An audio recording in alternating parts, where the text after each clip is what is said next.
Hi, everybody. Good evening. Welcome to day 2 of the G.R.O.W conference. I'm so excited to have everybody here.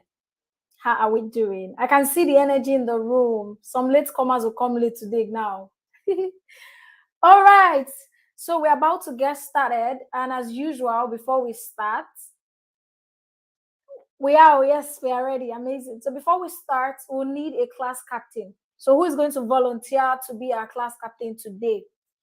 The class captain for yesterday did really amazing. Thank you so much, Jessica and Esther, for the job well done yesterday. Today we need another class captain. And the role of the class captain is to keep the comment section bubbling, is to be highlighting what the speakers will be saying or the panelists, just to keep everybody in the know with what is going on at every point in the conference.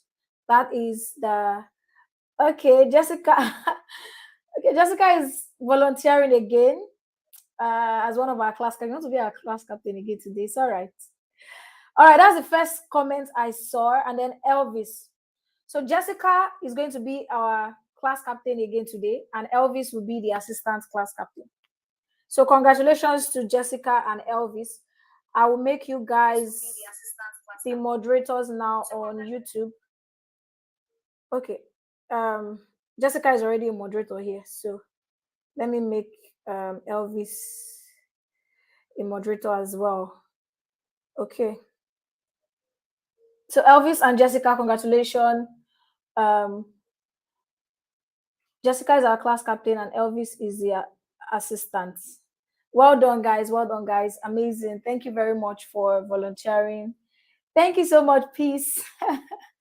Peace, that's my friend. Thank you so much for volunteering to be our class captain. Yeah. So what we are going to be doing next is to pick a conference bestie. Yesterday we picked our conference bestie. If you are here, you had a conference bestie and your bestie is not here. Now is the time to go get them.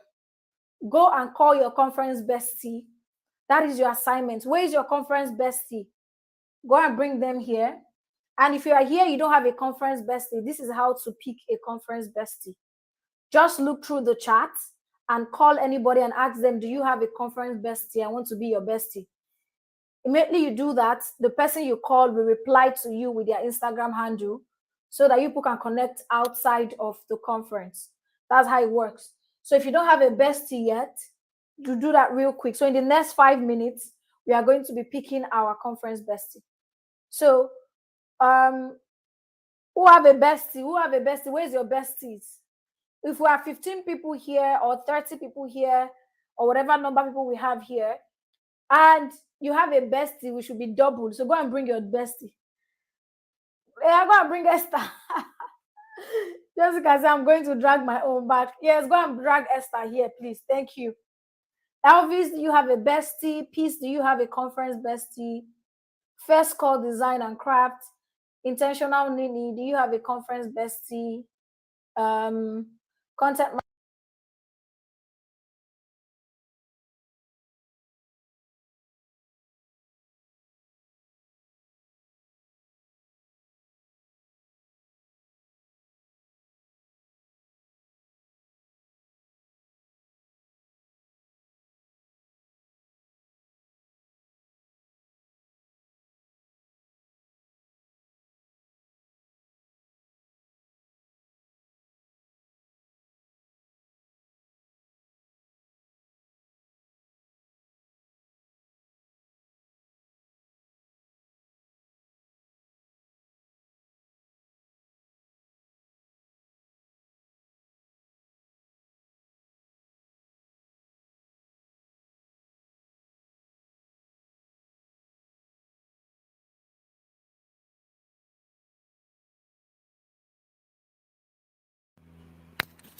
Can you guys hear me now?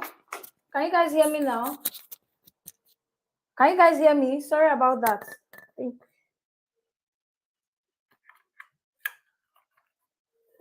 Can you guys hear me?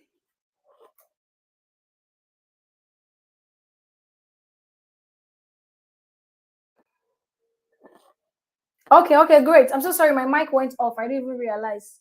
So, Peace and Elvis, Peace and Elvis, you're going to be the conference bestie. So please, okay, great. Tell yourself how you can connect with yourself, how you can reach out to each other. Peace and Elvis. We are going to be starting the conference in 20 minutes. We are not going to be having a guest speaker today. I am your one and only speaker. Hey, Oshe, buddy. You guys should not mind me. Okay, intentional Nini doesn't have a bestie.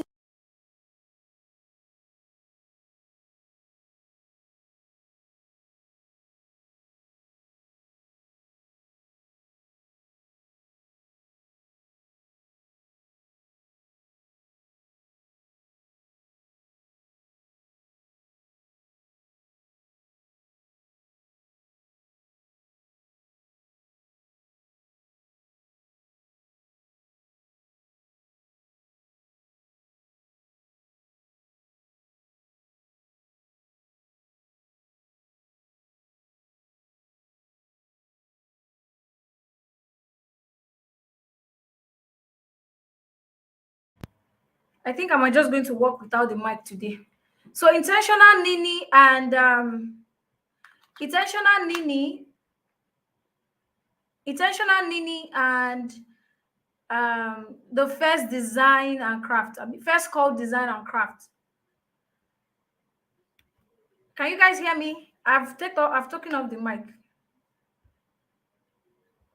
Intentional Nini and then first called design and craft. Both of you are besties. Find yourself.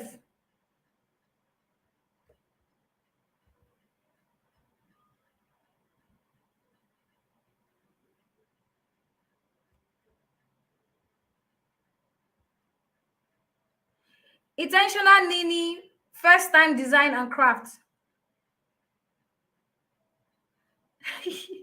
Divine favor. Where are you? Your bestie is looking for you. He say we touch and can do. All right, thank you. Thank you for the feedback. So Nini and first call design and craft, your bestie. So divine favor, if you see this, please reach out to Caris Love. Caris Love, I think she has also tagged you on Instagram. Go to my Instagram and look at that post that says find your bestie. She tagged you there. Go and look for her so you guys can connect after this. So Nini and First Call Design Craft are besties. So hi Jess. Oh my god, this is Jess. My friend. I don't know why this thing keeps going off. All right.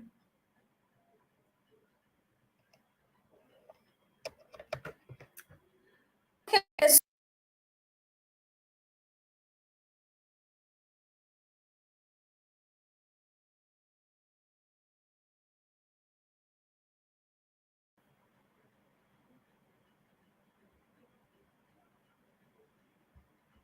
It's in a free advert. My pleasure. All right, guys. So if you're just joining and we'll pass this place and you're listening to it later, try to look for your bestie in the comments. I think I've done the best that I could do to get everybody a bestie. So let's play a game before we start the session. Who's ready for a game?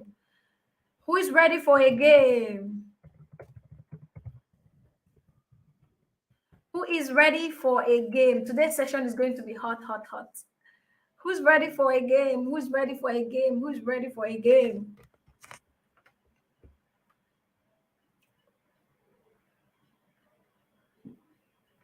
All right, amazing. So let's play a game. Let's play a game. Let's play a game. If your business is a color, what will it be and why? If your business is a color, what will it be and why? Class captain, people are not doing your work. Oh, Jessica, you don't go on break. Jessica Prime. Okay, you're doing your work. You're doing your work.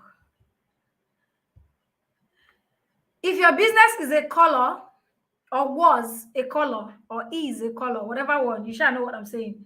What color will it be? If your business is a color, what color would it be? Who we go, who we go, who we go, who we go, who we go, who we go. People are Googling. Esther is here. Esther, welcome. Oh.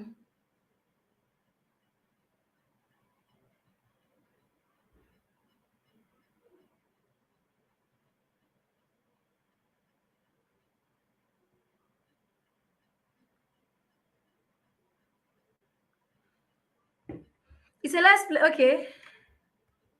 Yellow, energetic. Wow. Intentional Nini says yellow, energetic. BT Pearl, welcome. Intentional Nini says if our business was a color, it would be yellow because yellow is energetic. I love that. Lady says our color will be blue because it is mentally stimulating for my client. Very good point. I like that. People are really smart too. What's going on here? Somebody, content marketing babe say green because it's growth focused, using marketing to help clients grow their businesses and make more money. Oshe, hey. People are thinking out of the box. Oh, hey. Okay. People are showing your Instagram handle. Peace and Elvis. All right. If your business was a color, what color would it be? We have a few more minutes and we're going to start the session. We're going to start the session properly. There's not going to be a guest. It's just me and you guys today. Just Energizer says, my color will be red because we are about very intimate matters. Hot, hot, hot. The Intimacy Masters, one of Nigeria. Yes, so yes. Very intimate matters. I think I like that. Red is hot, hot, hot, hot. I love it. Someone say mine will be blue. Blue signifies love. Our aim as a fashion brand is to make our client dress the way they will love themselves and attract love. You guys, you see how two people are saying blue here, but the two things, they are meaning different things. Somebody says blue because it is mentally stimulating. Another person here says blue because it signifies love. You see how two people are saying the same thing, doing the same thing, but it means different things to them. All right. I love that. Another person is saying blue because it will blue you.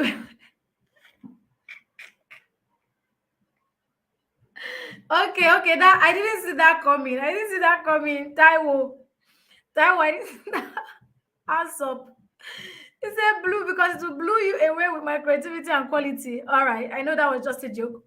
He said blue is confidence and stability. Now, three people have mentioned blue, and to them, blue means three different things.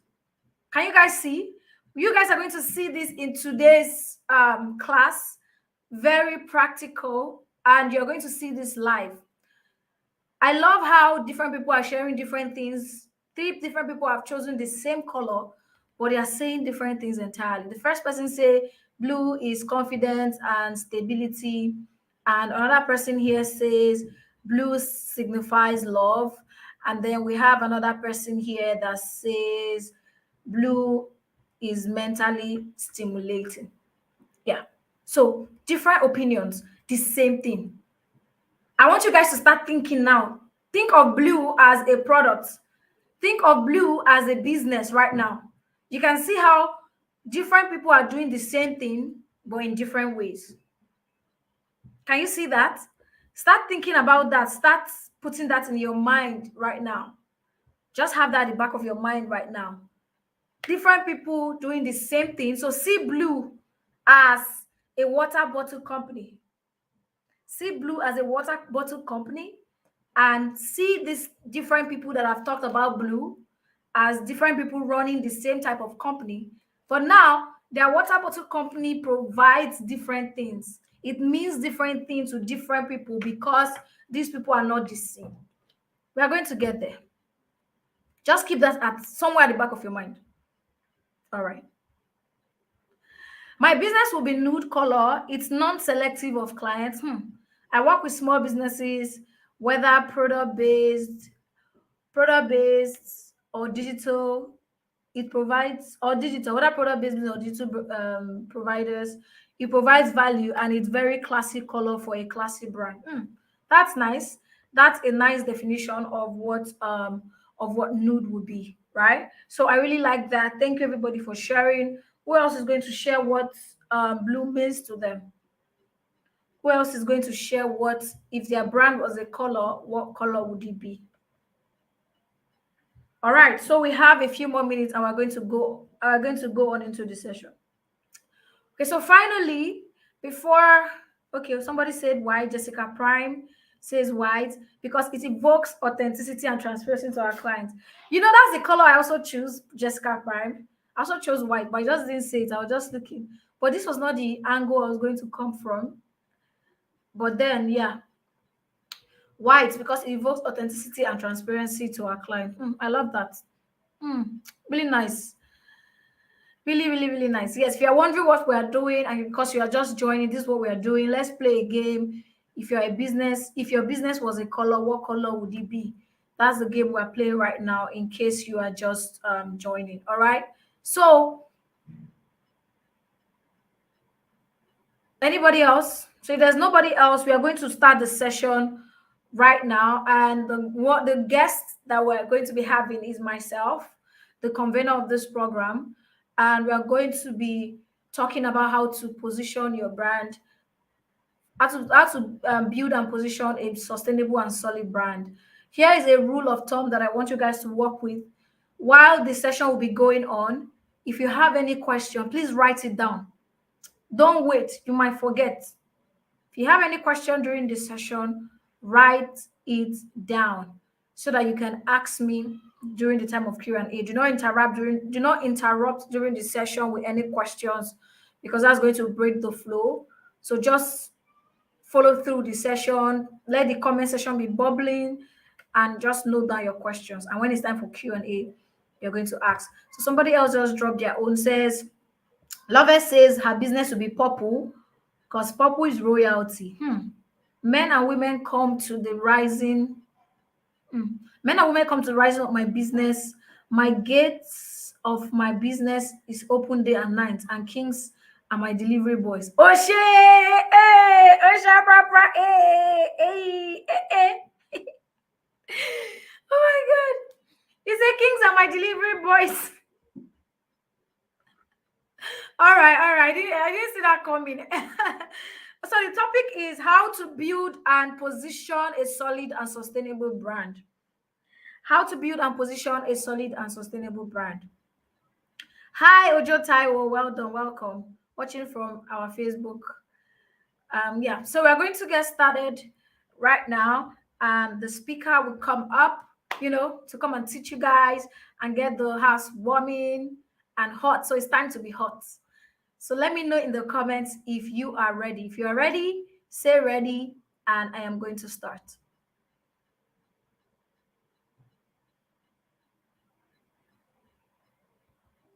Trying to market your business, create consistent content, and build a connection with your audience without a clear brand message and product offering is like trying to build a house and furnish it without a solid foundation. So, get clarity first, and everything else comes after that. Her approach to entrepreneurship is grounded in the idea that building a strong and unique message is key to creating a sustainable and solid brand. Meet the convener of the G.R.O.W conference, Lucky Elohor, aka Digital Creator Chick. DCC is passionate about brand clarity and monetization and believes in the power of the internet to help businesses monetize their expertise and build sustainable brands. With her deep knowledge of brand messaging and experience in marketing, she helps entrepreneurs turn their skills and expertise into a monetization channel that align with their purpose and passion. She does this by helping her clients identify their purpose and position themselves in a way that allows them to not just monetize their expertise, but also make a lasting impact on the lives of those that they serve. In addition, Lucky Elohor is also a passionate advocate for youth empowerment. She is purpose-driven to help young people build the businesses of their dreams and is always looking for ways to support and encourage the next generation of Africa's entrepreneurs. Lucky Elohor's expertise and passion have earned her a recognition in the industry. In 2022, she was nominated as one of the top 100 creators in Africa by Seller. Her engaging and interactive presentations are always tailored to the specific needs of her audience and leaves attendees feeling motivated and empowered to take their businesses to the next level. As the speaker at the G.R.O.W conference, Lucky Elohor brings a wealth of knowledge and experience to the stage, inspiring audience with her insights into business messaging, marketing, monetization, and entrepreneurship. There's so much to learn and take away from this event. And you also stand a chance to get free access to Lucky Elohor's offer in the raffle draw. So missing this is not an option. Want to watch Lucky Elohor? Welcome back, guys. Welcome back. So it's time. That was my bio that was just read, and I feel on fire. Okay, guys. So it's time for the session. Get your notepads, get your writing materials, sit tight. It's time to learn. So the class captain, this is where you do your job, highlight what's going on and all of that. I'll be in the comment section from time to time to see what you guys hi Sam. Thank you so much for joining. To see what you guys are saying. All right, so let's get started. Okay. In 2020, I attended a 3-day summit that changed my life. During the summit, we had lots of speakers that I learned so much from, and that inspired and motivated me to kickstart my online journey intentionally. This story is not about the summit, right? This story is about one person who stood out during that summit for me. This lady spoke with so much poise, intelligence, and above all, simplicity and relatability. I cannot place it, but I could get her the entire time when she was just speaking at the summit. I merely ran to her Instagram to follow after the summit because that was the first time I heard about her or saw her. When I landed on her page, oh my God, I knew I made the right decision. I was hooked, and honestly, I learned so much from her. Until today, I still learn from that lady. That summit was everything I needed to kickstart my journey, my online journey so far. They say that your brand is how you differentiate yourself as a business. And I think we had that definition yesterday, even while G.R.O.W was here. And this lady did that really well because in that pool of so many other speakers, she stood out for me. But the question is, how did that happen? A wise man once said, every opportunity you get is a chance for you to pitch yourself, which was something she did really well. And that will bring me to my first 2 points. Point one is, this lady pitched herself so well that I could see myself through her the entire time during that summit. Her aura, her knowledge, intelligence, and how she articulated her value was everything to me. That led me to follow her, and till date I still do. Which brings me to my next point. She has consistently proved herself to be a valuable asset and created a distinction for herself through how she shows up for her brand and her business. Today, if I want in-depth knowledge on marketing or digital product launches, she's my number one go-to person. And yes, I know we all have that brand and business that we go to for specific things. So now I want to ask you, mention that person in the comment, that brand, that person that is your go-to person for specific things, and tell us why you buy from them. Mention that one brand or that one business or creator that you buy from, is your go-to person, and tell us why you buy from them. I want to see your comment.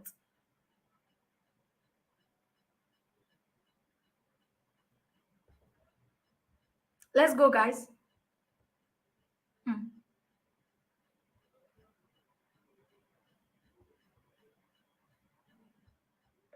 Anybody would like to share? And can anybody guess this brand that I'm talking about?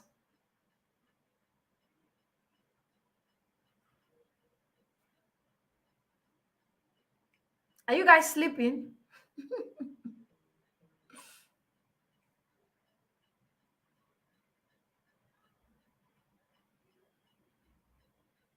For ads training, Oyekule Damola. So why? Why did you choose him? Trisha Biz, the bio fixer. Why did you choose Trisha Biz? What did you choose? Okay. Bio fixer is telling me I'm talking about Trisha Biz. Okay. Tumishe, social media Oga, why do you buy from her? Content marketing babes, I think it's Trisha Biz you're talking about. Okay. You guys are sound. So content marketing babe, why do you buy from Oyekule Damola when it comes to ads?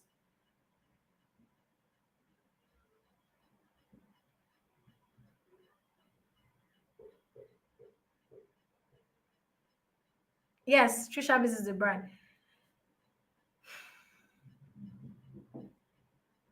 Just one person to give me a response why they buy from who they buy from, and I'll go on. It's not the social media Oga, it's Trisha Biz. Okay, first call design says trendy babies for kiddie wears. She's a straightforward person. She's truthful and her works are neat. I love that. She's a you buy from this person because she's straightforward, truthful, and her work are neat. Okay, that's really nice.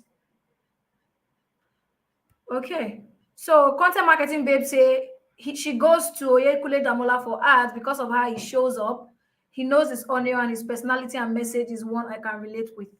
All right, really good. Really good. Really good. So let's go on.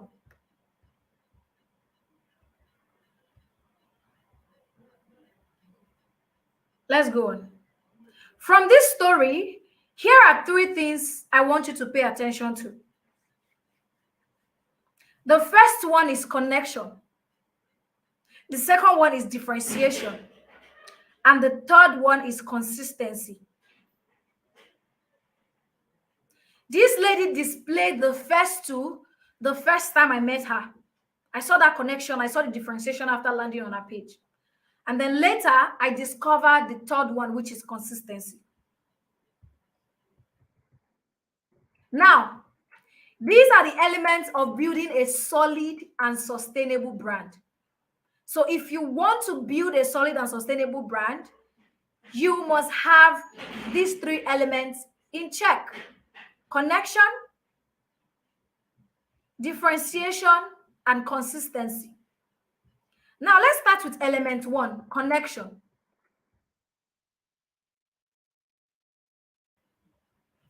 Connection is when you share an unspoken level of trust with your audience by staying tuned to their product needs and providing them with what they need. Unspoken level of trust. So you don't have to say it, they have to feel it. So the question is this: what do you need in order to start building this unspoken level of trust with your audience? In order to build connection, the first thing you need is to clarify your message. Your brand message is simply how you intend to serve and help your audience. And I like to say it this way: what impact will your business be providing its customers? Now, some of you might say, oh, I don't know. How am I going to know if I don't test it? That can be correct. But then we all have our expectations. We all have what we want to do, right? And I'm going to break down how to tell the impact you want to provide for your business. Now, in order for you to answer this question, what impact will your business be providing its customers, you need to first understand these people, which is the customers. You need to first of all understand the customers. And in marketing, this is what we call audience research. Audience research. Now, audience research can be in the form of social listening or hearing, can be in the form of interviews, surveys, feedback, etc. And it doesn't matter whether you are a beginner or not. You have to do it. You have your audience somewhere. So whether you're a beginner or not, maybe you don't have them as your customers yet, but you have them somewhere. And you have to research these people before you go on to achieve brand, to create or clarify your brand message. Now, here are a few things to note during your audience research. The first thing to note when you want to do your audience research is something I call your ideal audience description. If you're a woman here or you are a man here, if I ask you as a lady and say, what is your ideal man like? You're not going to think twice. Oh, I want him to be tall. I want him to be black. I want him to be, comfortable. I want him to be nice. I want him to be God-fearing. You don't think about it twice. You don't say, oh, I have not met the man yet, so I cannot say what my ideal man is. Same thing for a man. If I ask a man, what is your ideal woman? Oh, I want her to be beautiful. I want her to have sense. I want her to be this, to be that. You will not say, oh, hello, I've not met the woman yet, so I cannot say this is my ideal woman. Now that you have this list doesn't mean that you will meet somebody that has everything on that list. There are some things that you can compromise. But first, you need to have that list. And that is the first thing you need to do. So understanding your audience starts from you first. You have to decide what is your ideal audience like to you. So this is where you decide what gender of people do you want to serve. You have to decide that, oh, I want to only work with women. I don't want to work with men. What age range do you want to serve? Oh, I want to work with age this to this. I don't want to work with this age range of people. Now, when you decide on their gender, their age, what location of people do you want to serve? Oh, I don't want to work with Nigerians. I want to work with only the United States of America people. The next thing you now go to ask yourself, where can I find these people online? Where do they spend their time online? So this is where you now go to look for them. So you work with females age 20 to 25 or age 18 to 25, for example. You should be looking at Snapchat more, TikTok, Instagram. You will not go to LinkedIn and go and be looking for these people, or go to Facebook. Then what pages do they spend their time online?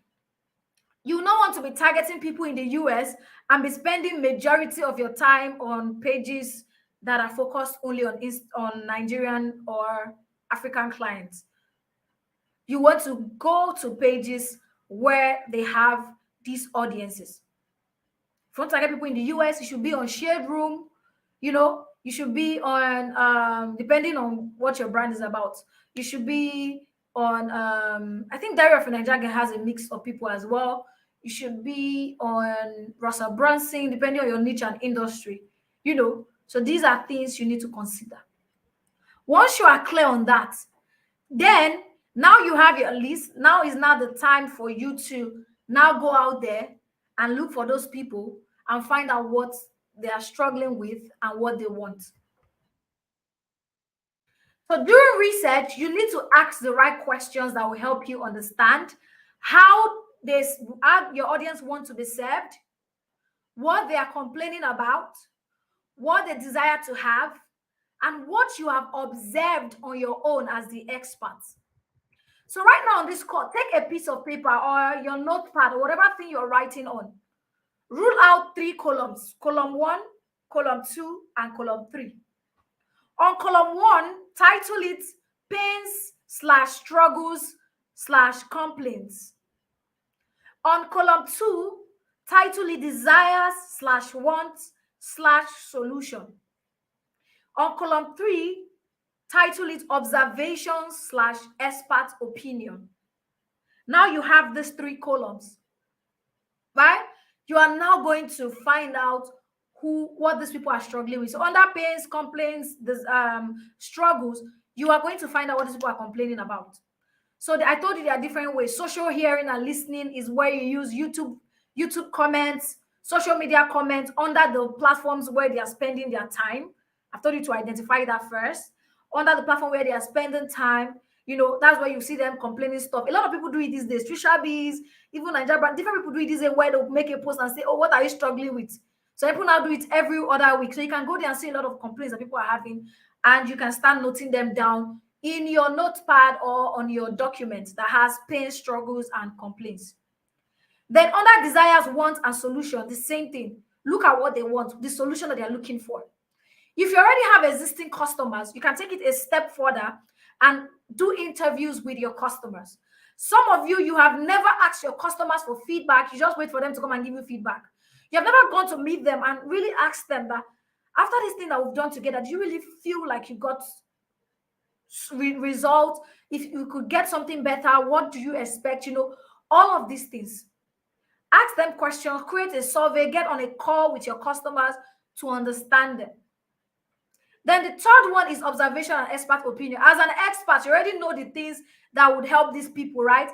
Based on the pains and struggles you are seeing flying around, what are your observations or opinion of things that they're not doing well, that you feel like they could do better to get results?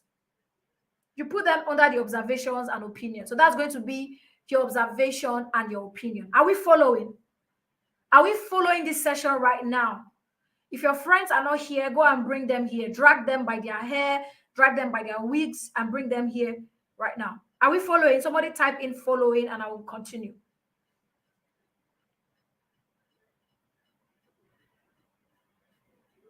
Amazing. Amazing.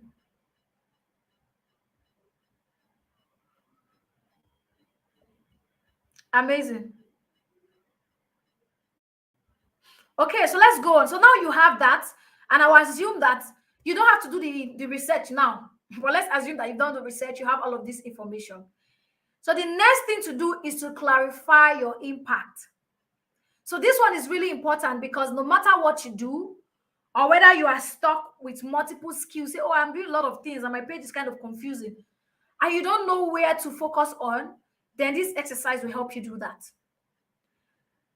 So it's time to draw another thing. So draw 2 columns this time, column 1 and column 2. On column 1, title is skills. On column 2, title is impact. So for skills, you are going to list out all the skills that you have, that you feel like you can use in building this business that you're building. So for example, you have Facebook ad skills, video editing skill, copywriting skill, somebody in the marriage niche or intimacy niche, for example, maybe you have emotional intelligence skills, you have marriage counseling skills, you have therapy skills, all of those things. So no matter the industry you are in, is something you can do. So what are the different skills that you have that you believe you can implement in your business? Write down those skills in the first column, titled skills. Now, in the other column, title it impact. Now, let's say you have 3 skills listed out as the skills that you have right now that you can put inside this your business. Now, remember, for some of you, you might have lots of skills. Like me, I have a lot of skills. I can do so many things, but I am not using all the skills I have in my business, which is Digital Creator Chick. You cannot use all this. If you're trying to use all the skills you have in building just one business, you will collapse. That business will collapse fast because you don't know what to focus on. So look for the important things that you want to focus on this business, which means that you have to already know the kind of business that you're building. You cannot just wake up and say you want to start a business and you don't know what you're building, right? So I have lots of skills as Digital Creator Chick, but I don't use them anymore. I don't put them as I have those skills to use for myself. So I have Facebook ad skills. I use it to run my ads myself, but I don't use it in my business as a service for me to be running ads for people. I don't do that. So there are some skills that are for you to use to amplify your business and not for you to use to solve problems. To amplify your business, amplify other things you need to do, and not to provide it as a service. But some of you don't know that. But yeah, now you know that. So the skills, let's say you have 3 skills now. Now look at the skills. Let's say you have Facebook ad skills. Then go back to your audience research document where you have the struggles, the pain point, the complaint, and your observation. Look at it and see what problem is this skill solving for your audience. This skill that you've just written now, what problem is this skill solving for your audience? Once you see it in that audience, in that stuff, if you don't find it in your audience research document, then you've not done your research well. Go back to your drawing board. Once you find those problems your audience are trying to resolve, then you ask yourself, do I have the capacity to solve this problem with this skill that I have? If you say yes, I have the capacity, to what extent can I do this? There's some people who are beginner Facebook ads. Like the major thing they can do is solve ads problem. While there's some people they can really, they can run ads with thousands of money. So people they've never run ads before with like $1 million. You know, maybe that's not the level you are. So if you want to be running ads for people, you'll be saying you're running ads for small business. You cannot say you're running ads for corporate entities who want to break, you know, maybe you're not there yet. So that is why you need to ask yourself, this skill that I have, Facebook ad skills, does it solve a problem for my audience? To what capacity can I solve this problem? And you know, once you have that, you turn it into an impact, a simple sentence. How does this skill solve a problem for my audience? So for example, that Facebook ad skills, maybe my audience has been complaining. You will not say this from top of your, you have to do your research, but let me say this from top of my, assuming I've done the research. So I'll say, okay, from the Facebook ad, my audience are complaining a lot about lead generation and sales, but my strong power is on lead generation. I've not really done ads that really brought sales, but I've done ads that brought in leads for people. So you could say the impact in front of the Facebook ads, you write on in front under the impact, right? I am able to help people generate quality leads for their business. That is the impact of the Facebook ad skills that I have, to generate quality leads. Then let's say that your second skill is copywriting, right? And then you look at the complaint again and you see what you've done with what they are looking the same way. And then you are able to see that, oh, my copywriting skills is able to convince people, you know, to take action. Is able to build this conviction in people, so to drive specific action on the pages that I write, on the businesses that I write these copies for. Then you write it there. Then the third, or maybe it's video editing skills. And your audience problem is that, oh, they want to be able to build trust with videos, right? And then you ask yourself, how can you help them solve it based on the capacity? Are you just able to edit videos, or can you also come up with video scripts for them? You see how this is different though? There's some people, they can only edit videos, create the videos, but they cannot come up with the script to make it bank. Some people don't have that skill yet, and it's not a bad thing. But if you don't have it yet, stick to what you know now. You can always upgrade. So to what capacity do you have this? So my view, okay, I can also help people create videos that help them build trust with their audience. You write it. My video skills helps. I can use my video skills to help my audience build trust and connect with their audience. You write it there. So those are the different impacts. Now, the final thing you're going to do, right? The final thing you're now going to do, now that you have this, you have the skills and the impact, you're not going to look at the impact that you have. Forget the skill now. Now forget the skill. Look at the impact that you have and see how you can find a common ground. Look at the impact that you have and see how you can find a common ground, right? So this common ground is going to be your single impact as a business, but you do them through your different skills. So you combine everything, find a way to turn it into one sentence. So remember, for Facebook ad skills, it's focused on lead generation, you know, to help people generate quality leads for their webinars, right? I help people generate quality leads for their webinars through my Facebook ad skills. Through my copywriting skills, I help people drive registration to their webinars and buy their products.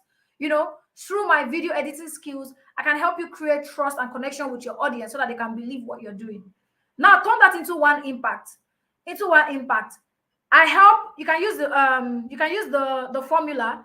We help target audience do what is the impact so that they can, what is the result through what are the skills. So with that, let me paste this in the comments. Let me write this in the comment rather. So this is the formula to now write your final impact, right? That's the formula that says I help coaches, right? I help coaches generate quality leads. I help coaches build trust and connection with their audience, generate quality leads, and drive signups for their webinars through my Facebook ads, video editing, and copywriting. You see how you've been able to combine 3 unrelated skills together because you're focusing on the impact, not on the skills. Now, when you want to start creating content on your page this way, you not only be focusing on Facebook, you not be talking about Facebook ad today, talking about video today, talking about copywriting today. You'll be creating content based on the impact that you provide, which is building connection and trust, driving sales for their registration, lead generation, you know, driving traffic for their stuff, which is lead generation, and driving sales or registration for it, which is adoption, right? So if you want to now create content, you're not creating content based on the skills that you have, which will not make you all over the place. Today, you're talking about Facebook, tomorrow, you're talking about videos, tomorrow, you're not focusing it on the impact. What your audience wants, they want leads, they want people to sign up. They want these sign-ups to convert to sales. They want people to build connection. And you have video editing, Facebook ad, and copywriting skills to help them achieve this. That is what your content will be focusing on. That's what your content will be focusing on. Do you get it? Are you guys following? So that's what your content will be focusing on. So now let's move on. Now you have that. You have clarified your brand message. The next thing is to clarify your offers. Now you have clarity on what your business brings to the table. You know what your business. The next thing is to create different solutions you can help your audience with to solve their problems. And this is a simple formula you can use. Understand your different audience categories based on their pain points and create products for each category.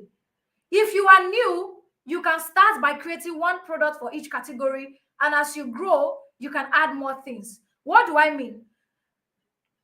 Before I say that, yesterday Joseph Don was saying that as you are creating content that are showing up, be selling simultaneously, it doesn't matter whether you're new or you're old. Remember, Joseph Don said that. This is where that comes into play. Why many of you don't know how to sell? Because you're not using the excuse of, oh, I'm new, nobody will buy from me. It's because you don't have clarity of your message, you don't have clarity of your offers, so you don't even know how to even chip in the selling. So you just excuse yourself and say, I'm new, later I will sell, let me just be giving free value until they trust me. Sorry, be there. Be lying to yourself. But yeah, so how do you clarify your offer? Create your different audience categories based on their pain points and create a product for each of them. So now, this brings us to a very important thing that you guys need to know. So let's use the example that we'll just use for it now. Let's say coaches, right? Let's say you help coaches. You help coaches drive interest and generate leads and build connection with their audience so that they can sell out their webinars or whatever. Let's say that's what you do, right? But now, there are different coaches with different problems at different points. There are some coaches that they have the webinar stage locked down. If people can register, they know how to close people on the webinar. That's not a problem. So that means their major pain point is to get people to register. So you can have that as one audience category. Coaches who are struggling to get people to register for their webinars. There are also some coaches who get people to register for webinars, but they don't know how to close them on the webinar. That can be another audience category. Coaches who get lots of sign-ups, but they are struggling to, close people on the webinar. Where there's a category where the ones that don't even know how to get people in or even do the webinar at all. That one, they're bobo. They want to start, they don't know where to start, they don't know how to do it. That's another audience category. Now look at this different audience category. You see that their problem is different. Even though the entire end goal is the same end goal of getting sales, people to sign up in their webinar, they are having different problems at different points. So you create products for them at these different levels, at these different points. That's how you start creating products. Let me use somebody else that serves maybe coaches and product businesses. Let's say you serve coaches and product businesses, and your job is you help them run ads that drive sales and visibility for coaches and product businesses. If you want to create products for these people, you can create a general product that serves both coaches and product businesses, but usually, most times, it's always very everywhere, all over the place, right? But then you can decide to say, okay, this specific product, so this product is going to be for coaches who are struggling to, bring in leads for their businesses, or coaches who are struggling to get people to buy when they run their ads.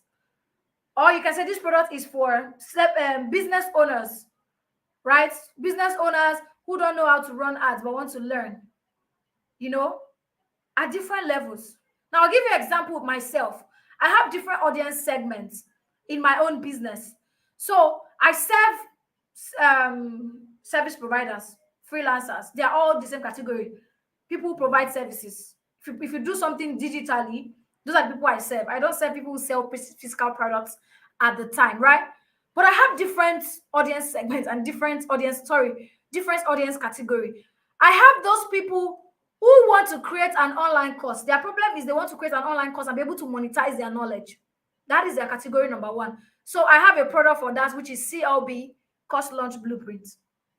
I have the other audience category who their own is, they are confused. They have multiple talents. They don't know how to start. They don't know how to start selling. They don't know how to monetize their brand. They're always attracting freeloaders. They don't know how to bring people into to pay them for their worth. I have that category of people, and I have a product for them. It is the Grow Challenge. And then my one-to-one offer as well, which is my Clutter to Clarity session, which is my one-to-one offer. So I have that product in form of a one-to-one offer and in form of a challenge. Then there are also the people who feel like, oh, I don't know how to communicate with my audience. I don't know how to write sales page copies. I just want to do this myself, to be able to build funnels myself, to be able to sell my digital products, to be able to sell my skills. I don't know how to sell this thing on automation. I have a product for them that is called the sales page mini course. And also the other one that could work is sell anything to anyone with words. Do you see how I am now able to create products for these different audience categories? The end goal of my business, of my brand as Digital Creator Chick, is monetization. That's the impact. Help you monetize whatever thing you have. But you see how with that impact, I'm able to do different things. And with that impact, I'm bringing you here today in this Grow conference, right? Because I'm showing you guys how to monetize, how to position yourself. It still aligns with my impact. That is why I say, do not focus on your skills. If I was focusing on my skills, I will not be doing this conference today because I will feel like it doesn't align with online course creation and funnels. But because I'm focusing on the impact, which is monetization, this aligns with my brand. Are you guys following? Does this make sense? If you've gotten a light bulb moment, type it there, that light bulb. Tell me the light bulb moment that you've gotten so far throughout this presentation. All right. So now that you have your different products, the next thing that you need to do is to work on each of the products to make it even clear. Work on each of the products to make it clear. Remember, we are still on element 1, no connection, clarifying your offers. Some of you will say, oh, okay, I'll create a product on this theme, but then you will not be clear on that particular product and you will just go and be selling it. So this is the formula that I use. After you've decided on the products that you want to use to serve different audience categories, remember, there are also some audience categories that they don't want to do it by themselves. They want you to do it for them or do it with them.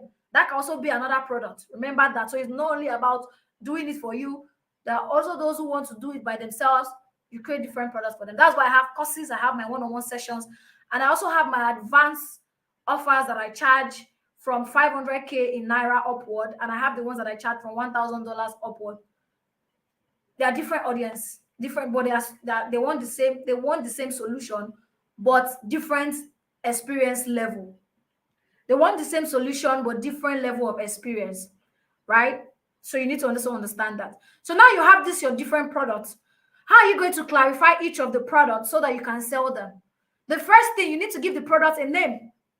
Give it a name that portrays the results or the benefits. And don't make the name too long. It should be memorable. You see, Course Launch Blueprints, selling it to anyone with words, Grow Challenge, Clutter to Clarity Deep Dive, You and DCC session.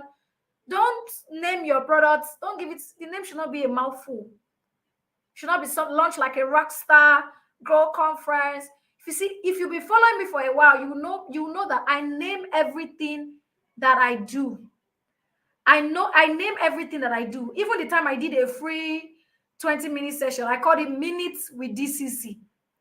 The reason why Minutes with DCC, the reason why I do that is because I want people to connect with the product first by just hearing the name before they now even proceed to want to know what it's about. When you hear Minutes with DCC, you already know the expectation that, oh, I'm going to get some time with Lucky Elohor with Digital Creator Chick. So give your product a name, and then what is the promise of this product? You must have a promise. When you guys were registering for the Grow conference, I made a promise to you guys. on the sales page. You can see it there. During the post, you can see it there. I will help you. You will learn how to build a business beyond the internet. You learn how to build a business that will stand the test of time. That's the promise of the Grow conference. So everything I do has a promise. So what is the promise? In one sentence, at the end of this program, you'll be able to do XYZ, or this workshop will help you be able to do ABC, or with this service, we'll be able to help you deliver XYZ results. That could be a promise. Then the next thing is, who is it for? Who is this product for? This is where you now mention the audience category. This product is for creators who are struggling with A, B, C, D, E, F, G, H. Then the next thing is the outline or deliverable. So if it is a service, what are the deliverables? What is the expectation of this particular product? If it's a course, what is the course outline? Many people don't know the course outline. They will just be selling course. They will not say what the course outline, what they are going to teach people. They will be hiding it. That if I show it, another person will go and copy it. Let another person copy it. They will not teach it the way you will teach it. Show the course outline, show the deliverables, because people want to know that this is what I'm investing my money in.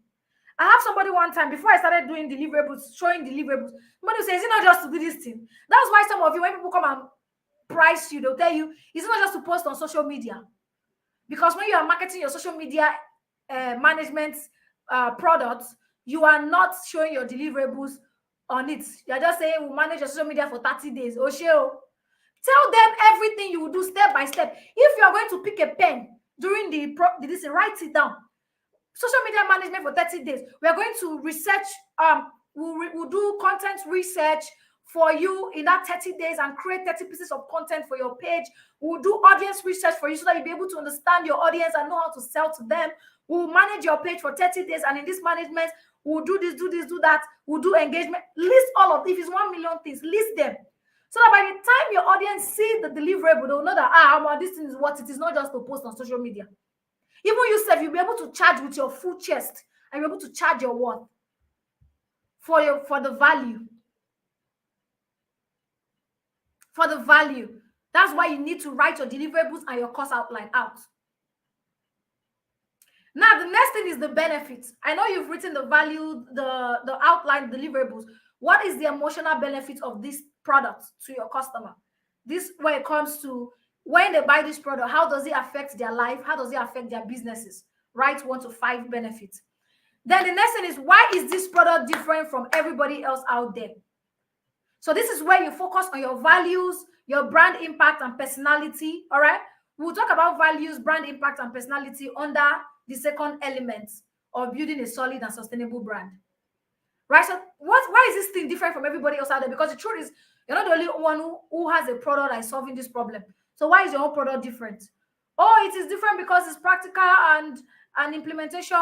You do this because it's this, what exactly? And then the last thing there is, what process are you taking them through to achieve this transformation? Let them see the process. So for example, what process are you taking them through to achieve this transformation is, immediately after you pay for this service, you are going to be redirected to fill a form. And after this form, we'll schedule a call, we'll get on the call, and we'll have the discovery call. After that, we'll start working together for a period of 4 weeks. Write the duration there for a period of 4 weeks. And after 4 weeks, I'll deliver blah, blah, blah, blah. What are the processes that you take them to achieve this transformation? Now, when people see all of these things, they tend to value. The perceived value of your product automatically increases. And that's how, number 2, you also be able to sell yourself confidently. And number 3, you'll be able to monetize.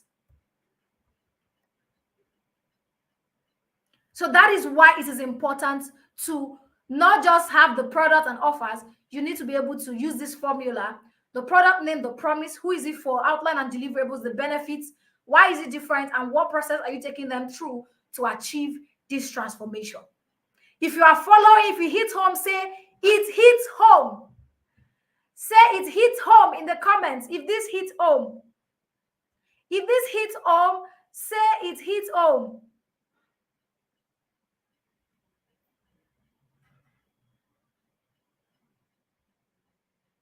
Say this hits home. Tell me it hits home. Bang, bang, bang, bang.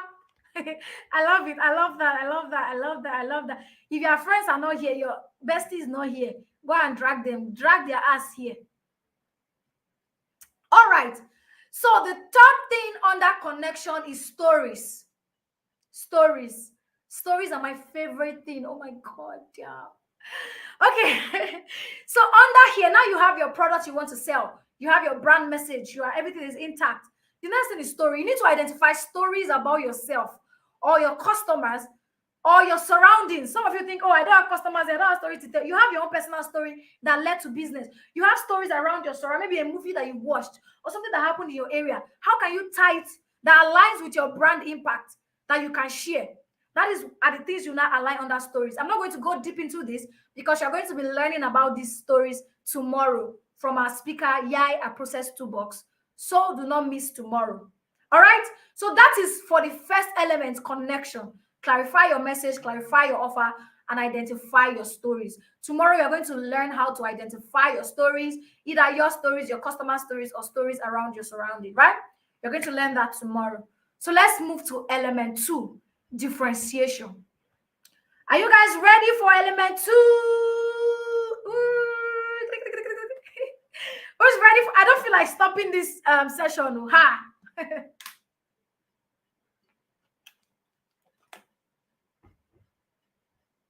Are you guys ready for element 2?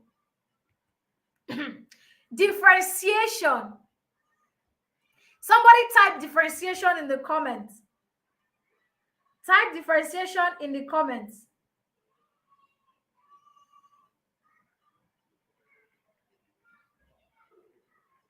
Somebody type differentiation in the comments.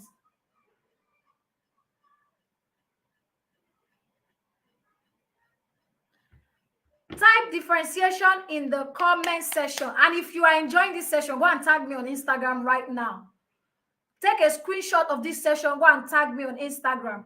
And as you are watching from YouTube and you've not subscribed to my YouTube channel, please hit the subscribe button so you'll be subscribed, because more things will be coming even after the Grow conference on this page. So hit that subscribe button and subscribe to this channel so you get more things. Elbow cough. All right, please, let's stay here. Yeah, amazing. Differentiation. All right, so we've talked about connection. So by the time you have your brand message properly clarified and your offers and your stories identified, guys, you will be able to connect with your audience. You'll be able to build that connection. But we'll get to how you will start implementing them as we go on. So now let's go to differentiation. Differentiation is that thing that sets you apart from everybody else. Differentiation comes from looking inward at who you are and working it outward. A lot of people think, oh, being different is looking at what people, just by looking at what people are doing and see how you can do it differently. That's one part of it. The first and major part starts from you. Looking inside you. Competitive analysis just comes for you to know, okay, I'm on track. Okay, this person is already doing this thing. Okay, so I can just do a little tweak and just not sound like them or look like a copy. That's what competitive analysis is for. But the major thing comes from looking inward, looking at yourself. So that's why in this session, I'm not going to be going into competitive analysis or anything like that. I'm going to be talking about you, which is the major thing a lot of people don't do. So many of you are very good at monitoring your competitors, looking at what they are doing. But you are very bad at looking at yourself. You are very bad at looking at your own self, looking inside. You don't see yourself. You only see your competition. And that's why we're going to be talking about you today, right? So that's what we're going to be focusing on in this. So tag us on Instagram, Digital Creator Chick _ the Grow Community _, right? And also subscribe to the YouTube. Okay, so let's go on to the differentiation. So what are the things that makes differentiation possible? What are those things? Number one is your values. Your values are the things that make differentiation possible. All right? So what do you believe in as a person that should reflect through your brand? Many times your value are shaped by your life experiences, your background, your belief, aspirations. Now, let me tell you something. If you want to differentiate yourself, you need to look inward. That's why I start with values. Because what you believe in, I and somebody may believe in something, in the same thing, but we may believe in it differently, and we are triggered to believe in that thing based on different reasons. For some of you, it might be because of experience, some because of background, some might just be aspirations or something, right? So you are going to write down 5 things that you believe in. 5 things that you believe in, and then you turn them into your values. Let me give an example on how you can come up with these things. I'm going to use my personal story. I cannot use anybody here because I don't know your story, right? I'm going to use my personal self as the example here. All right? So now let's go on with that. I learned to stand up for myself early, and because of this, I learned to stand up for myself early. Why? Because I lost my parents very early, and so I learned to do a lot of things on my own. And because of that life experience, I have decided to stand up for people who cannot do that by themselves as I go through life. Why? Because I know that not everybody have the same energy, the same strength, the same zeal like I do. So those people who don't have that energy and strength and zeal like I do, I want to be able to carry them along life as well. That's the conviction I have while growing up as a little girl, a less than 5-year-old girl without parents, growing up. And because of that, there is this empathy I have for people. Even in my business, it shows. So that's one of my brand values. One of my brand values is empathy. And if you've been following me for a while, you would have seen that in all of my toughness, you know that Elohor is a tough girl. If you know me personally, you know I have this tough skin on. But one thing that I portray is I always put people first. I always like to guide people. I always like to encourage and care for people.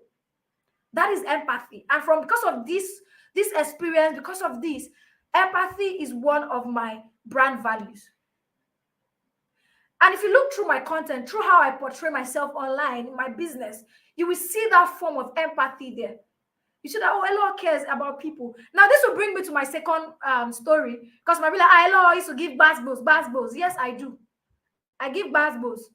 I also say things the way that they are, which is also a part of my beliefs.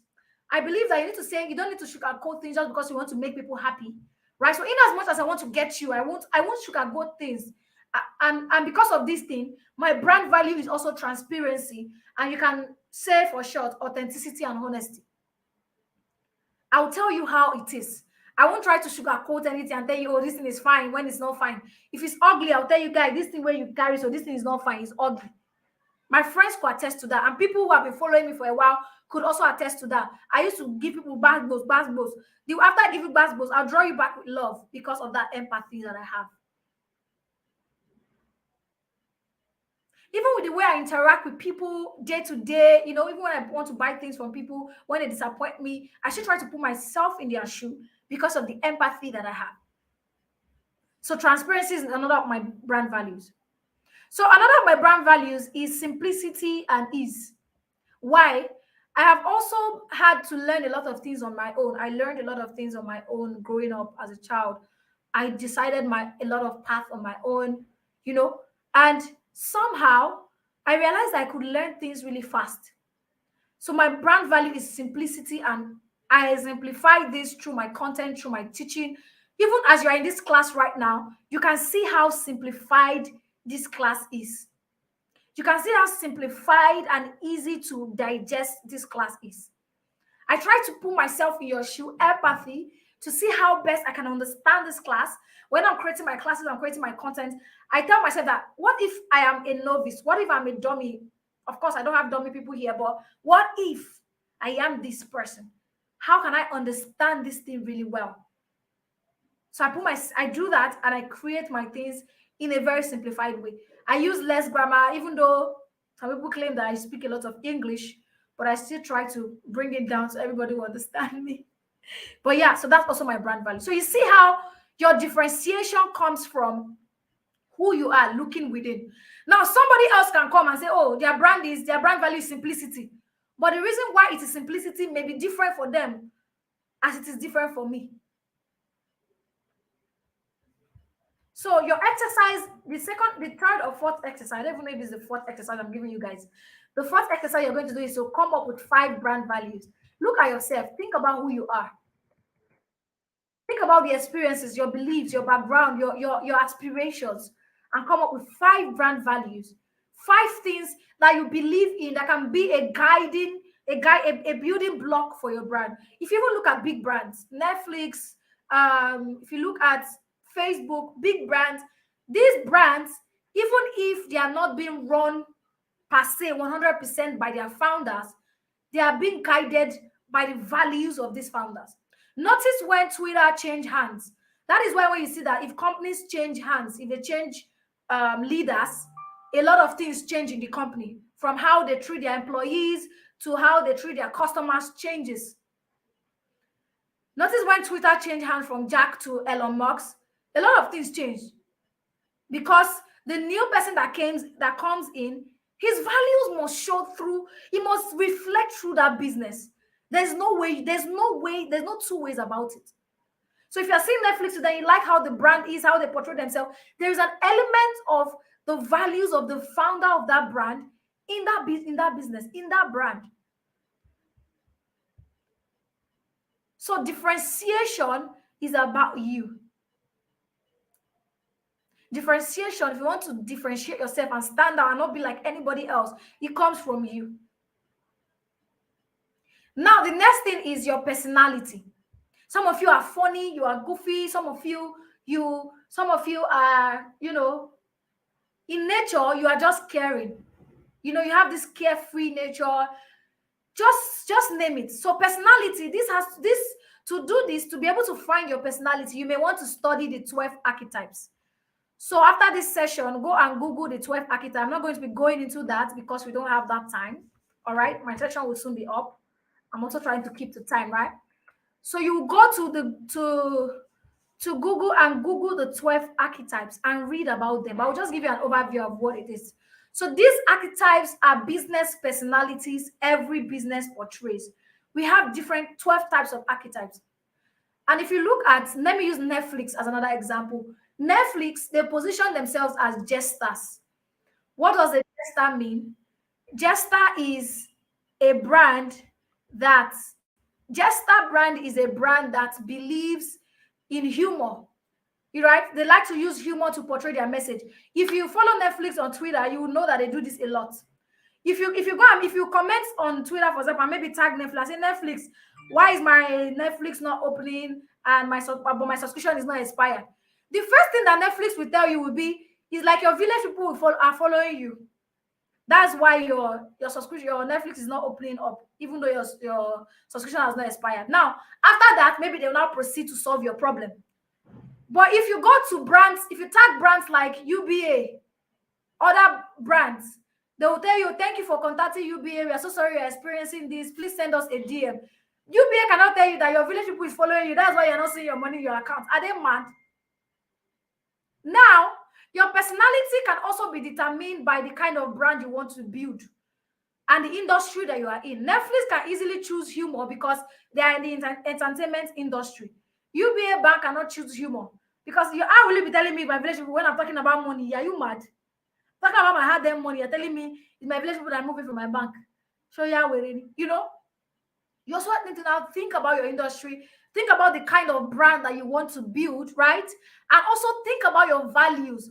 How does this personality reflect your value as a person, as a brand? How does this reflect it? And you'll be able to come up with a value for yourself. Yes. Okay. Jessica Prime just posted some of the archetype, right? There's a ruler, there's creator, there's lover, there's hero, there's jester, there's sage, there's magician, there is the outlaw. 12 of them like that. So if you are reading through them, if you Google it, you see the definition and how you can. As you are reading through the definition, you will know if it's you. If you are a hero, if you are a ruler, you will know from your character, from who you are, from what you're trying to build and paint your brand as. You'll be able to tell that. So go and read it and decide. And after you read it, also Google the archetype quiz. Archetype quiz. You might also want to take the quiz. There will be 1,000,001 quiz online. So you can check for the one that that's good. And you can take the quiz as well to also help you determine your archetype. Right? So most businesses have 2 to 3 archetypes, with one being the primary and dominant, and the others being the secondary, right? So this will help you understand how to differentiate yourself as a person, how to create content. That's why some brands don't focus more on humor kind of content, because their primary archetype is not a jester. For me, you will see me create less of humor because that's not really part of my archetype. If I just want to do humor, it's just to have fun to it, right? My major archetype, my primary archetype is a sage, right? And then the other ones that I am, another one that I am is a magician, right? So if you go through my content, you and I'm also kind of seeing that I have this caregiver kind of spirit, and I want it to be part of my archetype, you know. So if you look at the meaning of these three things and you go to my page, see what I've been doing as a person, you will see it will be exemplified in my content, how I speak, how I show up, and all of these things should tie to your brand values as well, right? So when you read about the archetype, you can also check the quiz online to find out which one you belong to, right? Most times your personality is not far from your values or what you believe in or the experiences you believe, right? So let me share you guys one thing. While I was growing up, I used to spend my stipend to buy chalks, to buy books, and gather children in my neighborhood to teach them. I loved it so much. I found so much joy in it. In the uni, I then realized that when I teach people, even in the uni, till I got to university, I graduated, I was doing it. So even in the university, I guess understand when I teach people, they understand even more easily. And then also, my dad was the only graduate in his family. And then I said to myself that no matter what, I must be one, I must be a graduate. And because of that thing, I said to myself, I have this belief that with education and the right knowledge, you can be anything you want. And as a brand, that is what I portray as my dominant personality. I am a sage. I like to share knowledge, to give you insight, to open your eyes, to see the opportunities and the possibilities that you can achieve, you know, with the right knowledge, with the right resources, with the right information. That is what I portray as a brand. Maybe say this is me, compound children that year. So that's what I portray as a brand. So for you, you might portray a sage because of another reason. This might not be your story, but this is my own story, and this is why I am the sage.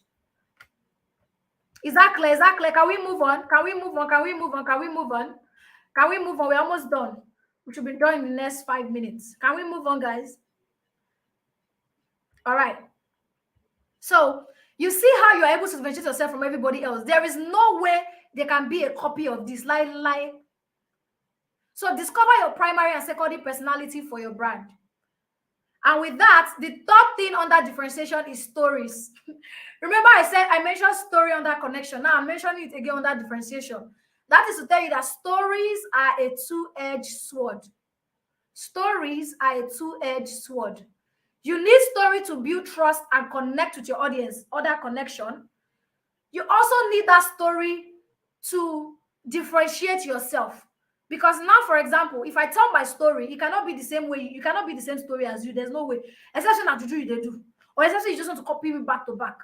You can't have the same life experiences as me. You can't take, even if we have the same clients, if we work with the same clients on the same thing, the journey cannot be exactly the same thing. There's no way you can tell me that. So stories are also a differentiating factor, and they are also a connection factor. So stories are a two-edged sword. You need them for differentiation, and you need them to connect and be top of minds of your audience. So again, tomorrow our guest, Process Toolbox, she's going to come and crack that code of storytelling, how you can use storytelling to build a winning business, right? So now the third and final element is consistency. The third and final element to build a solid and sustainable brand is consistency. Consistency is the implementation of everything we've done to build connection and create a differentiation. So everything we've been doing, the connection, the differentiation, everything, that's where consistency comes into play, right? So when you are clear on your brand message, your offers, you have your stories, you've identified your stories, you have your brand values, you have your personality, everything in check, right? If you start putting this out, if you start putting them out through your content, start showing up even in your presentations, you are going to start attracting the people who get you, people who connect to you. I've connected with some people because I shared my story, because of how I do. So many people I've connected with online, I've never met them before. It's because of how they portray themselves. I like them and we're able to vibe, and you slowly begin to build relationships. I'm not going to be talking about building relationship in this session because on day 5, our speaker will be talking more on building relationships. So I'll skip that. So let's go to the next thing under consistency. Consistency. You need to show up consistently with your brand message. This one, the message can be refined as you grow, but you have to show up. Not that today. Today, you are an expert for coaches, helping coaches monetize. Tomorrow, you are a video editor. Next tomorrow, you are waiting they happen. So that's why you're selling clothes. You're not consistent. Remember the brand, the story I told at the beginning, which is Trisha Biz. Why I have consistently buy from. If Trisha Biz sells anything today and I can afford it and it's something that I need, I'm going for it. I won't even think twice. Aside that she has that knowledge, she has all of those things, she has consistently proved herself. Like she has consistently showed up, so that so for somebody to be showing up consistently for that many years, it means that this person knows something that I don't know. I have to go and learn from them. There are businesses that I was learning from in 2020. Today, they are no longer here. If those people come up again and say they want to sell something, I will not buy from them because you've not been here since after that 2020 and they just went low on a low. You know, I've not been hearing from them. Maybe I've not even been seeing them growing. I will not want to buy from them. I'll feel like I have outgrown that. It's not pride, but everybody outgrows certain things. You know, so when you constantly show up, consistently amplify your message, and then you refine the message. You don't keep your message in one place. You refine it as you grow. That's how you keep getting people following you. I have also refined my message over time. I used to run ads for I started with Facebook and running ads for creators and digital product people, you know, helping them to use ads to make sales, you know, to sell their digital products. Now I moved from ads and then I have amplified my message to be, it's still the same, helping them sell their digital products. But now I am not focusing on the strategy and the marketing tactics and everything they need to sell their digital product, but I don't do the ads. You see how I have amplified message because I have grown past that thing and I feel like this is what I want to do. So you can amplify your message, you can refine your message as you grow, but do not jump from this one to this one. Everywhere you did, everywhere I go, MTN, hello, everywhere you go, you are there. Yes, do not do that. So once you're able to have all of this in place, it will show in your content. Your personality will show your content. Your values will show your content. Your brand impact will show in your content. It will show in your bio. Everything you do comes in, but they are all going to be a reflection of element 1 and element 2, which is connection and differentiation. And then the final thing on that consistency is stay true to your personality and your values. You know, there are some trends online that you will see, you want to quickly jump on them. Be very careful on the trends that you jump on. And Joseph, don't mention this yesterday. Be very careful on the trends that you jump on. Because when you know your personality, always ask yourself, does this align with my personality? Does it align with the values, with what I'm trying to build, right? When you know your personality and your values, you will always know when to stop. You know what not to do because it doesn't represent who you are or who you are trying to portray your brand as. Remember, people say that personal branding is what people say about you when you are not in the room, which is very correct. But this is what I say. Personal branding is what you put in people's mind to say about you when you are not in the room. So whatever thing people say about you is what you put in their mind, based on how you've decided to show up, based on the things you do, based on things you involve yourself in, but based on how you deliver on your services. So personal branding is not just what people say about you when you're not in the room. It is what you put in people's minds to say about your brand when you are not in the room. That is what I believe personal branding is.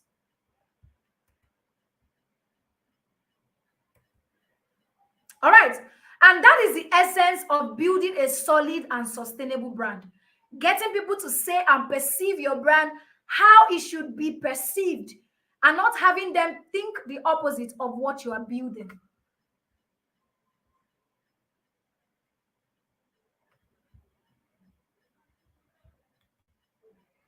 So as a recap, in order to build and position a solid and sustainable brand, you need 3 elements: connections, differentiation, and consistency. And I've broken them down during this session. And here's my final note to you before I end the session. Yesterday, I asked this question: if your business was an animal, what will it be and why? 2 people chose lion, another 2 people chose parrots. But guess what? They all said their why differently. And that is as a result of who they are, what they believe in, or what they are trying to build as a brand. One of them say, I'm a lion because the lion dominates. Another one say, my business is a lion because it possesses authority. You see how they say they chose lion, but different meaning. At the beginning of the session as well, some people chose blue, and all of the definition of blue was different based on what everybody was saying. Remember, I asked you to put that at the back of your mind. This is where you need to bring that now. Another person, when the parrot person said, oh, my business will be a parrot because it tells everyone about a product offering. Another one said, my business will be a parrot because I keep singing the praise of what I do to benefit other businesses in their different languages. Now, different people will connect to you differently. Person one may see the first parrot definition and be like, oh, I think I like this one better. Let me work with this person. Person two may see the second parrot and say, oh, I think I connect with this one more. Let me work with this person. That's how it is. That's how your brand, that's how you build a solid and sustainable brand. So no two businesses can be exactly the same, even if they are selling the same thing, except one is a copy of the other. Don't you think so? That is why you need to channel all of it from your inside out and not outside in, because you cannot give what you do not have. So it starts from within, inside out, not outside in. And this is the reason why I created the G.R.O.W Challenge. The G.R.O.W Challenge is a 14 days practical and ruthless implementation challenge to help you find yourself, define and position your brand, clarify your message and offers so that you can monetize, sell yourself confidently, and show up differently and consistently. Whether you are building as a creator, a service provider, a freelancer, a coach or agency, this is what you need first before anything else. When you have this in place, the confusion about content creation, monetization, showing up, and even having multi-skills will be fixed. And the next cohort for the G.R.O.W Challenge will be starting in October. And you can join the wait list by using the link in the comments right now, or you can visit bit.ly/the G.R.O.W Challenge. bit.ly/the G.R.O.W Challenge to join the waitlist. So the waitlist is currently on. You can visit bit.ly/the G.R.O.W Challenge to join the waitlist for the G.R.O.W Challenge. That is in the comments right now. It's in the comment right now. So you can do that to join the G.R.O.W Challenge waitlist. All right. So, and when you go there, when you go to that page,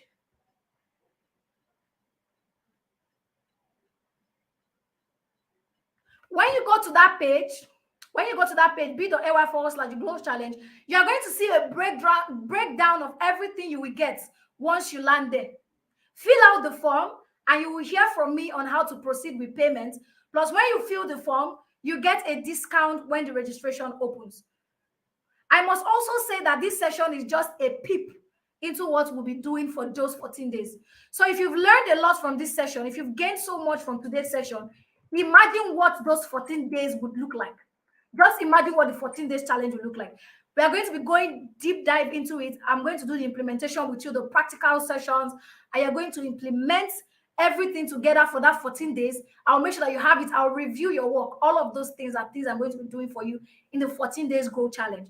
So you may want to join the cohort. If you want to join the cohort coming up in October, click that link and go join the wait list. Don't waste any time. Whether you have multiple talents, you don't know how to attract people who pay you, you're only attracting freeloaders, you've never sold on your page before, you don't know how to sell yourself confidently, you always feel salesy what you want to sell, you should join the G.R.O.W Challenge. All right. So I hope to see you guys inside.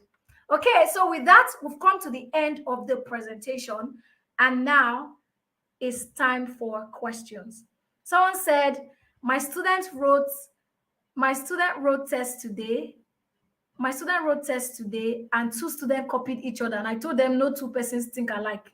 Exactly. Bam. That's it. That's it. Anybody has any question for me? Anybody has any question for me before we move on to the panel session? Anybody has any question for me? Anybody has questions? Anybody has questions? Anybody? This is impressive. Thanks, Coach. I really appreciate it. Thank you so much for that. Anybody has any questions they would like to ask me? So our panelists are here in the house. We'll move on to the panel session if you don't have any questions. Remember, any question? Is this very clear? You know, anytime I teach, people don't always have questions. I don't know, maybe because it's too clear. Okay, somebody say, how do you deal with non-consistency? All right, so most times inconsistency comes from not knowing what you really want to do. So if you go through these exercises that I've explained in this session, after the session, go back and do all the exercises, right?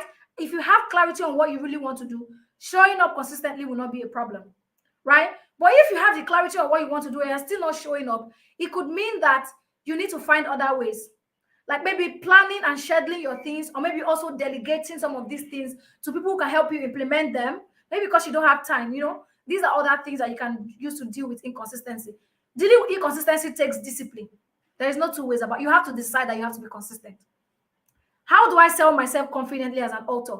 All the steps I have just listed are the things that you need to sell yourself confidently as an author. When you have all of these things in place, that's the first step to selling yourself confidently, right? And then that's it basically. But if you want to know more, if you want practical hands down, then you should definitely join the G.R.O.W Challenge. You need to be in the G.R.O.W Challenge, because that's where I will take the time to break it down and show you how to do that through your content, through everything that you need to position yourself and sell yourself confidently as an author, right? So somebody has a question. Is there a difference between brand personality and my personality, or should I marry the two? Yes, you have to marry the two. So your brand personality comes from your personality as a person. So you look through it and find how to marry it. You see the story that I shared. You see how you can marry them together. Sometimes it's the same thing, but other times, especially when you now start growing your brand, you might want to detach yourself from it. But it reflects. You can marry the two. How exactly do I do audience research? I think I did a little explanation on that by going to the platform where they spend time, like those pages of people that they follow online, check their comment section, see what people are saying, copy and paste those things and put them in the documents, highlighting them the way I explained them. Then if it's for YouTube, just go to YouTube, search for your niche, look at videos that have high views, and look at the comment section. A lot of people complain a lot, even in the comment section. Then secondly, if you have audience already, do surveys, create surveys, ask people questions, ask feedback from your existing customers. If you could do something better, does this thing work well for them? Ask questions. That's how you can actually do audience research. By asking questions, by looking through what people are saying, that's how you do audience research. There is no two ways about it. You can even do physical focus groups, and if you want to even go a step further into doing research. So that's how to do that. Is there a difference between brand? Okay, I think I've answered that already. All right, guys. So with that, without any further ado, we are going to be, thank you very everybody. If you enjoyed this session, drop your favorite emoji. And okay, so this will be the last question I'll answer. What if you have clarity on what to do, but you sometimes get content blockage because lots of ideas are going through your mind? If you have content on what to do, if you have clarity on what to do, but you have content blockage sometimes, right? You need to start learning how to write down your content. And sometimes, let me tell you the truth, sometimes you think you have clarity, but you don't really have clarity on what to do, because if you keep having content blockage, if it's back to back, that means you don't have absolute clarity, right? But if it's not back to back, if it's once in a while, so I have content blockage. So on those days where I have content blockage, I just go to the content that I've written down and just pick something from there, or I even repurpose my old content so that I just move on. How do you overcome the fear of selling? By what I just explained. The entire session is how you overcome the fear of selling. And once you go through the entire session and you join the G.R.O.W Challenge, put yourself out there. That's how to overcome it. All right. So we are going to go into the panel session now. And thank you, everybody. If you enjoyed the session, drop your favorite emoji. Drop your favorite emoji if you enjoyed the session so far. Every opportunity to speak. What happens when Instagram meets LinkedIn, meets WhatsApp, meets Telegram, meets Twitter, meets YouTube, meets Substack, meets every course platform out there? You get the Brands That Connect Hub. It's a community of tech brands, freelancers, digital creators, business owners, and marketers who want to maximize their budgets, turn their customers into loyalists, and their staff into ambassadors. Here's the difference between each plan in the BTC Hub. Tech Brands plan is for founders who want to attract users, customers, clients, and investors. And these people want to build a brand that connects with the core of all the stakeholders that they are trying to attract. For the small business plan, it's one that is tailored towards people who have a product business and want to maximize their budgets, turn their customers to loyalists and their staff to ambassadors. On the other hand, the marketers or the storytellers plan It's designed for digital creators, service providers, coaches, consultants, storytelling enthusiasts, marketing and branding personnel who want to build compelling brands that truly resonate with their audience. So if you want to try this out for free today, you can see a link on your screen. Okay, welcome back, guys. So I'm going to bring up our moderator, Adesua Adewebi, to moderate the panel session. Hi, Adesua. Welcome. Are you ready for us for the panel session? And all our panelists are here. Sylvester, Toheeb is here, and also Piriye is here. All right. So I don't know. Okay, Adesua is not here now. So I'm going to bring up the panelists to the panel. Hi, everybody. Hi. Hi, good evening, everybody. Good evening, everybody. Good evening, Piriye. Good evening, Sylvester, Malga. See my bosses, so my bosses are madam. Good evening. Good evening, Alfana. I'm okay. How are you doing? I'm good. What's going on? What's going on? Oh, Okay, our good. moderator, Good. I think she's having connection issue, but I don't know. But yeah, we're going to run the panel. I will moderate the panel while she's not here, and we'll go on with that. So welcome, everybody. So let's take 1 minute to introduce ourselves. So Sylvester, you go first, then Piriye will go, and no, ladies first. Let Piriye go first, then Sylvester, and then Toheeb. So just 1 minute, introduce yourself. Hello, everyone, and good evening. Thank you so much for the opportunity, Elohor. My name is Piriye Dima-Dede, and I'm a social media marketer and Facebook ad specialist. I run Content Marketing Babe, and I help small and micro business owners to basically get more visibility, reach more customers, and grow their businesses through social media. I'm excited to be here. Thank you for having me. You're welcome. Thank you, Piriye, for that awesome introduction. Okay, Sylvester, over to you. Hi, good evening, everyone. My name is Obinna Sylvester. I'm a video editor. So in simple terms, I create and edit strictly brand videos. Yeah, thank you.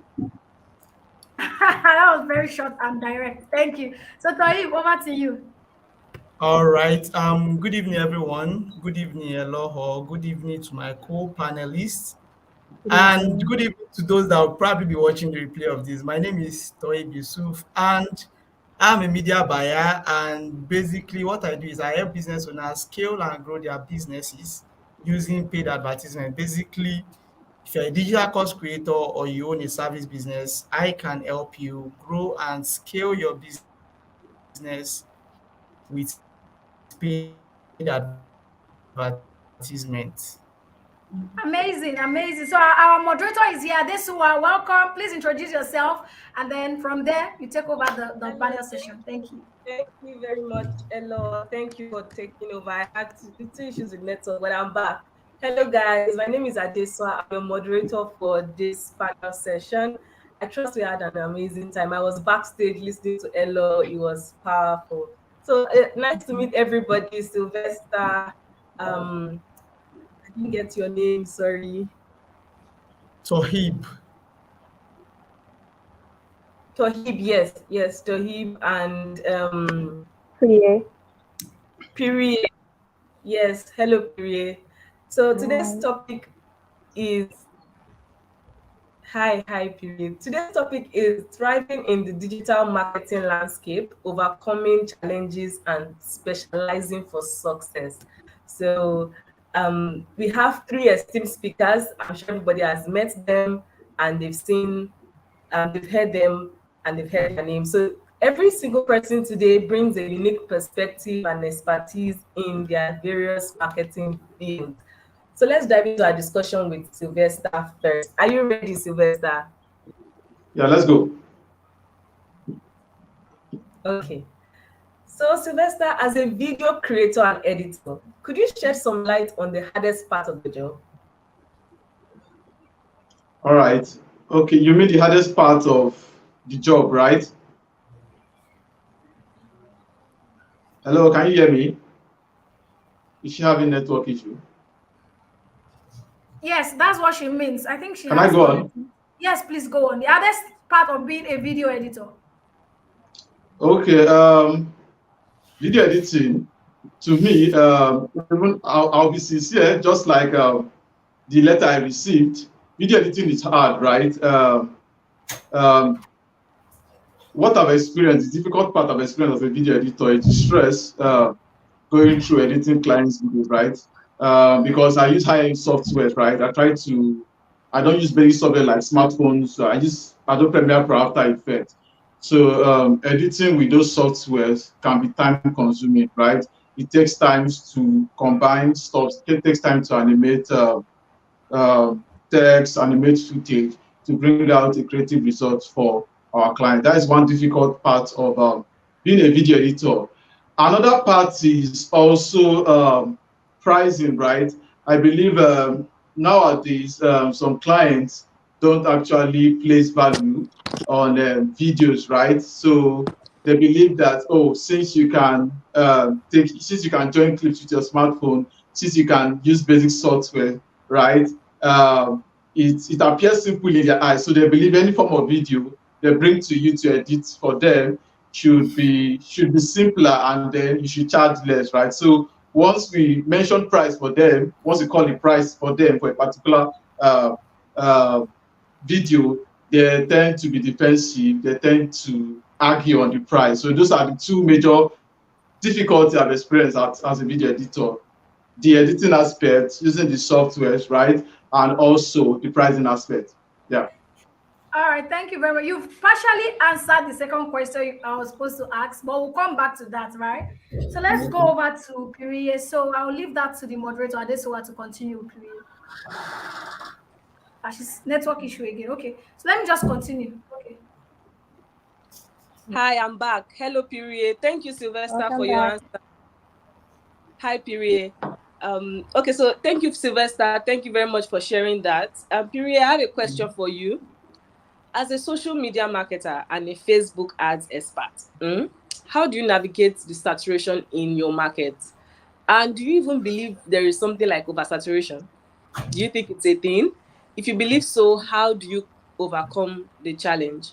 I didn't get that question, please. You broke up a little bit. Oh, sorry, Piriye, sorry. I said, as a social media marketer and ads specialist, did you hear me? Yes, I can hear you clearly now. Navigate saturation in the market. Do you even believe there is such thing as oversaturation in the first place? Okay, so let me start with the second question. No, I do not believe there is oversaturation, at least not at the moment. And the reason Okay. why I don't believe that is from my personal experiences with clients and like prospects and customers in general. Even when I share content, sometimes I feel like this content has been shared so many times in so many different perspectives from so many different people. So I feel like sharing it, oh, it's basic, there's not going to be engagement. People might not even really learn from it. But then I go ahead to share it as a test, and I see people saying, oh my God, I've never heard this before. Thank you for sharing this. I'm going to implement this now. And I'm like, this is something that I personally feel, since there are a lot of social media managers and marketers out there, that this message will be widely spread. But then when you think about the number of business owners out there, the numbers, it's not an even number. There are not enough social media managers and marketers sharing these messages. So I personally don't feel there's market saturation, at least not at the moment. And your Okay. second question, could you repeat it, please? Yes, I said, how do you navigate the saturation in the market? Well, because I don't really see the market as saturated, one thing I do, and I really started doing that, leaning more into that this year, was to lead with my personality, right?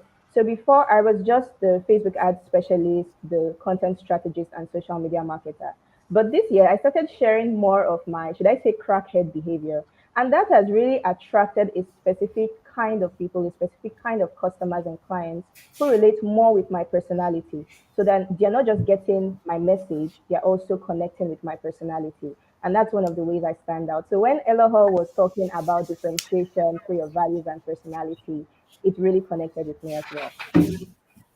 Okay, thank you very much. I have one last question for you, Piriye, and it's still tied Oh, to saturation and everything. So, in an industry, considering what you do, Facebook ads and all that, in an industry where the failure rate is super high, like you really have people complain a lot about their ads and how the ad strategy does it. How do you navigate the failed experience? How do you establish credibility? Like, okay, I will fix your ad for you. I know maybe you've paid someone in the past, they've not paid, they didn't do the work, they just took your money. Don't worry, I will work for you and your ads work. How do you establish that connection and credibility? So the first thing I would say that has helped a lot is my messaging in terms of the promises I make and how clear I am on how the ad system works. So I'm really clear on telling people that it's not magic. I'm not a magician. I'm not here to promise you a 10x ROAS and promise you $10,000 in your first day of running ads, right? So I really explain and show them what it actually takes and all the different parts that have to work together to run successful ads. So when a client reaches out to me and says, "Oh, I want to run ads," the first thing I do is walk them through what is your offer, what is your audience, what ad creatives do you plan to use. And by the time we go through that process, even before they make the payment, right, I'm just walking them through everything they need to have in place. They're like, I've never actually had this happen before. They just say, okay, you need to spend this amount and I'll just set up the ads for you. But this level of attention and this breaking down the process and explaining all the different parts that have to be in place, I've never experienced that before. So that's one thing that helps me build credibility, the way I break down and make clear that, first of all, it's not magic, to manage your expectations. And I basically explain how ads work as a tool for visibility and not some magical genie's lamp to just get you sales and customers without any effort.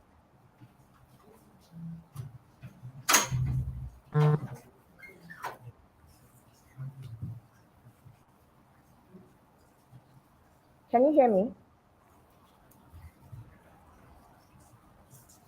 Okay, thank you very, very much. I have one question for Sylvester. We're coming to you, Mr. Toheeb. I want to ask Mr. Sylvester, can you hear me? Can everyone hear me? Yeah, go on. Yeah. Yeah. Put louder. Yeah, go on. I can hear you. Hello? Hello, I can hear you. Hello, can everyone hear me? Yes, we can hear Yeah, you. I can hear you. All right. So I think why she's trying to sort that out. Let's continue. So the other question I wanted to ask Sylvester was, so I know you've mentioned about customers downplaying the value you bring. They question the legitimacy of your profession. Like, it's not just to edit videos. How do you navigate through such instances and ensure that your role and value you provide are appreciated? All right, come again. You say, how do I navigate? How do you navigate through those instances and ensure that the role and value you bring to the table are appreciated? All right, okay. So for the first point, I mentioned that the first challenge I have is the software, right? We that use Adobe Premiere for After Effects, we know the kind of effort we put in to achieve great animation, great videos, great visuals for our client. So, when you use a particular software again and again, you will find an easy route, right, to everything you want to achieve, right? The same thing I've applied for my videos, the kind of briefs I make. I create a particular template. There are shortcuts, right, on my system I use to make sure I edit faster and simpler, right? As a beginner, the software can look complicated and difficult. So for me, I found my own way of making sure that I can edit client videos faster and simpler, right? I can't explain them now, right? With they're all complicated, but of course, in every software, there are shortcuts and everything. And secondly, I make use of sometimes I edit with Scratch and then I combine them with templates, right? So there are templates provided in the software, just like every other software. Adobe Premiere Pro and Adobe After Effects have amazing softwares, templates that you can use. So while I'm editing from scratch, I make use of this template. I edit those templates, and this template makes my work faster, right? And then I can deliver quickly. And so for the second part, attracting clients who don't value that work, the Like, how do percentage you, is sorry, I mean, like, okay. how do you, like, communicate it to them for them to see the value in what you do? Yeah. Okay, yeah. So for clients who don't see the value in videos, because the kind of client I attract, will I say people that see the value of what I do, I can say probably they're like 30%, and then the clients that come to me, who don't see much value in video, right? Who are not willing to pay we tried, right? I charge at like 70%. So for some, especially when the what they are bringing into the table is very low, I tend to just let them go, right? And then for others who can still put in something better, I try to will I say convince them, not convince them, but I try to show them, okay, what this video, right? What is video, what they can use it for, and how these videos can help them achieve their goal, right? So when a client comes to me wanting to edit video, I first of all I ask the question, I ask them what they want to use this video for, right? What they want to achieve with this video. From there, I try to use the reason they give me, the reason they provide is what I keep nailing on, right? So every conversation boils down to that reason, such that is not focused on them trying to achieve their goal, right? And then the reason that they give, I tend to expand it, right? For example, if they give one reason, if they provide a reason, I tend to show them other things they can benefit apart from this one thing they're trying to achieve. So once you do that, the kind of value goes up from what they're expecting, what they want to get, and then what I provide. Okay, you can get this and more, right? It goes up, and then they would want to invest more. They want to do Thank business with you. me. Thank you That's the very much. that's one of the ways I get to. Yeah. Very much. So you mentioned two things. One, we should learn how to say no for clients that can't even reach the level. And then for the ones that are willing to meet you halfway, you see how you can add more value to what they initially brought to your table. So Yeah. thank you very much for sharing that. So time for Mr. Toheeb's question. So I have two questions for you. My first question is, can you hear me, Okay, Toheeb? loud and clear. Okay. All right. My first question for you is, you have managed to stay relevant as a Facebook ad specialist, Abby? Your voice is kind Can you of breaking. share some Your voice is breaking a little bit. insights into how Our voice is kind of breaking. Yeah, so I'm sorry about that. Let me just ask the question, right? So Okay, you have awesome. you have managed to stay relevant as a Facebook ads expert, right? So can you share some insight into how you've achieved this? And then Okay. also, in addition to that, you have chosen to focus solely on digital creators, coaches, and service providers who want to leverage advertising. Is this deliberate? So how have you managed to stay relevant in the industry? And did you just deliberately choose this group of people to work with them? Okay, very good question. Thank you so much for that question. Thank you so much. Well, staying relevant in any space or in any field, it means you have to be able to do something right. If you are not able to do something right, it's very, very difficult to stay relevant, right? And doing something right comes from consuming information, the right information, I would say, as much as possible, right? I will look at my journey. I will look at when I started the whole thing. It was more like a freestyle something. I was just freestyling, when I was in school back then. But over time, I gained clarity on what I actually wanted for myself and what I wanted to achieve with that particular skill. And, I managed to stay above waters. I managed to stay above waters by learning new things, making sure I pick up information from as many persons as possible, including even the host of this conference, Elohor, right? So there, I can't, really look at the number of times I've spoken with my colleagues or spoken with my friends or, Googled up information or dig up information from Google, pay for programs and all of that to gain more insights into how the whole thing works and then use it as a leverage to be able to get results for myself and for the people I work with. Because, like I said, if you cannot get results, you find it difficult to stay relevant. People are not concerned about you. They are not concerned about what you are. They don't really care about what you are doing. They care about results, results, results. And it's your job as an advertiser, or whatever it is you do, to be able to deliver on those results, and then make sure you satisfy these people, because when you do, you tend to gain more, you gain recommendations from them. You gain, it's more like a how would I describe this? It's like a ripple effect. All right, it just keeps multiplying. It keeps, the effect of what you did keeps happening, and then it keeps on going like that. It can go sideways as well, both ways. It can be bad, it can be good, depending on what you are trying to get. And then the second question, was it a deliberate intent? Was I deliberate in my selection of clients? Yes, I was. I looked at my scope of work. I looked at I looked at the people I was able to get results for, or Oh, get wow. results, and I looked at, okay, how was I able to do it for this particular person? And when I do it for this particular person, I'm not getting the same kind of result. So I feel like, okay, let me dive a little bit deeper into that. And I took some programs, and some of those programs exposed me to the fact that you have to go deep into the kind of people you want to work with.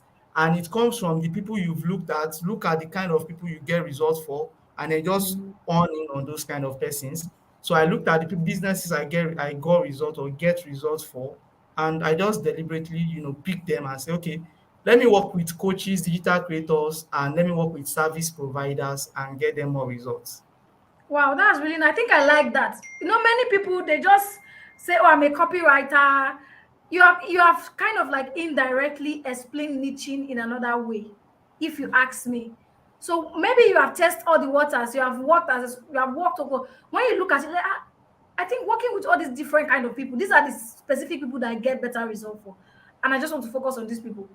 And that's a very good way to also niche. For me, I worked for product businesses as well at one point, but why I ran away from them, my own is not really a matter of result. It was a matter of I don't have power for their stress. And so I say, you know what? I'm not, because they'll tell me that my product is 5K. You're asking me to pay this money. I tell me better I'm not to do it again. That was my own the reason why. So people that are working for product businesses, on a well done, no, you know, many of them don't want to invest. And I'm not saying this to shade people doing product businesses. But it's always, except maybe you've seen, except those businesses that have grown to a certain extent. And the truth is, even the product businesses that pay are the product businesses that knows how to monetize their knowledge, or that have the idea of monetizing their knowledge. Because now they see that this thing is actually beyond just selling clothes and this. There's a lot that goes in on those ones that have exposure. So yeah, I agree to that. So the final thing I'd like to ask is, what unique challenges do you face in leveraging advertising, and how do you address these challenges? Advertising can be a lot. It has to do with results. And I also think Piriye should also answer that. So after you, Piriye should answer that. Advertising can be a lot where you try to get people results. I pay you money to run ads, you charge me, and then I'm not seeing results. What are those unique challenges, and how have you been able to, overcome that? First off, when a client pays you and you are not able to get results, it will be like wahala mashele. Wahala goes up, right? So there are a lot of challenges, just like you said. I faced a lot of them. I faced a whole lot of them, and even up until now, I still face them. And one way that I would say you have to be able to, overcome every challenge you can face is what Piriye said when she was answering the question she was asked in the first instance, which was communication, right? When you are able to communicate properly with the kind of people, with the people you're the person you are working with, they tend to have an understanding of what is going on. And one of the mistakes I see people make in this field that gives them more problem upon the problem that is naturally there, because there's a problem there naturally without you looking for trouble, Oh my God, right? so yeah. But one of the mistake I see people make, in this space, is that they overpromise, and then they don't tend to deliver on that promise, because Yeah. they don't even know what they are promising in the first instance. Imagine, let's take for instance somebody that has never, you've never, let's say, run a lead generation campaign in a particular niche, and somebody comes to you that says, okay, I want to generate 1,000 leads. I want to generate 5,000 leads. How much would it cost me to generate this number of leads? And you just go ahead and say, okay, to cost you 500, to cost you X amount of money. Now, you put in the X amount of money, the leads are nowhere to be found. You are in trouble already. So Wahala. that's Wahala shele. wahala go solve. Because if I'm the client, I will be angry. So I've made mistakes in this particular, this thing I just said. I've made this particular mistake. And because of the kind of person I am, I love my name a lot. I love my name. I love what I do. I love the kind of impact and influence I have. I don't intend to tarnish it. I've done this mistake, just like I said, and I had to use my own money to cover up for the cost that Wow. was missing. All right. I Wow. used my own money to cover up for the cost that was missing. And I did not even tell the client. All right. So when the client came back for retainership or continuation of all the stuff that was going on, I told him, okay, we are not working on our previous plan. So based on my research, my tests, this is what we are working with. And he was like, no, nah, it's too much from. And then I made him understand. And the guy was actually happy to pay for the increment because I told him this is what happened. Though I didn't tell him that I used my money because I knew it would probably, spike something in him. And, I didn't want to say it basically. So I just gave him that, okay, Yeah. we are not using, we are not following this path. So we are going like this. And he agreed that eventually, and we went like that, and it was easy. Now I was able to make money for myself and make more money for him as well. So I think it all comes down to how you communicate with your clients, how you communicate with your clients per se. If you are working with people for yourself, it all depends on being, honest with yourself. Don't just be, somebody that is sentimental towards. Let's say you spend 100K in editing a video with Sylvester, you spend 200K, and then you think because you spend 200K to edit this video, it must work. Facebook ads or paid advertisement does not work like that. You can just edit a video like this in this room, and then it will just be what will work for you. So that's what I would say you have to do to overcome the challenges: communication and then open-mindedness to what you are doing exactly. It will help you solve your problem a lot. Wow. Thank you very much for that communication and open-mindedness. Wow. So Piriye, what do you have to say in addition to what I know Toheeb has said a lot? He did, and he killed it.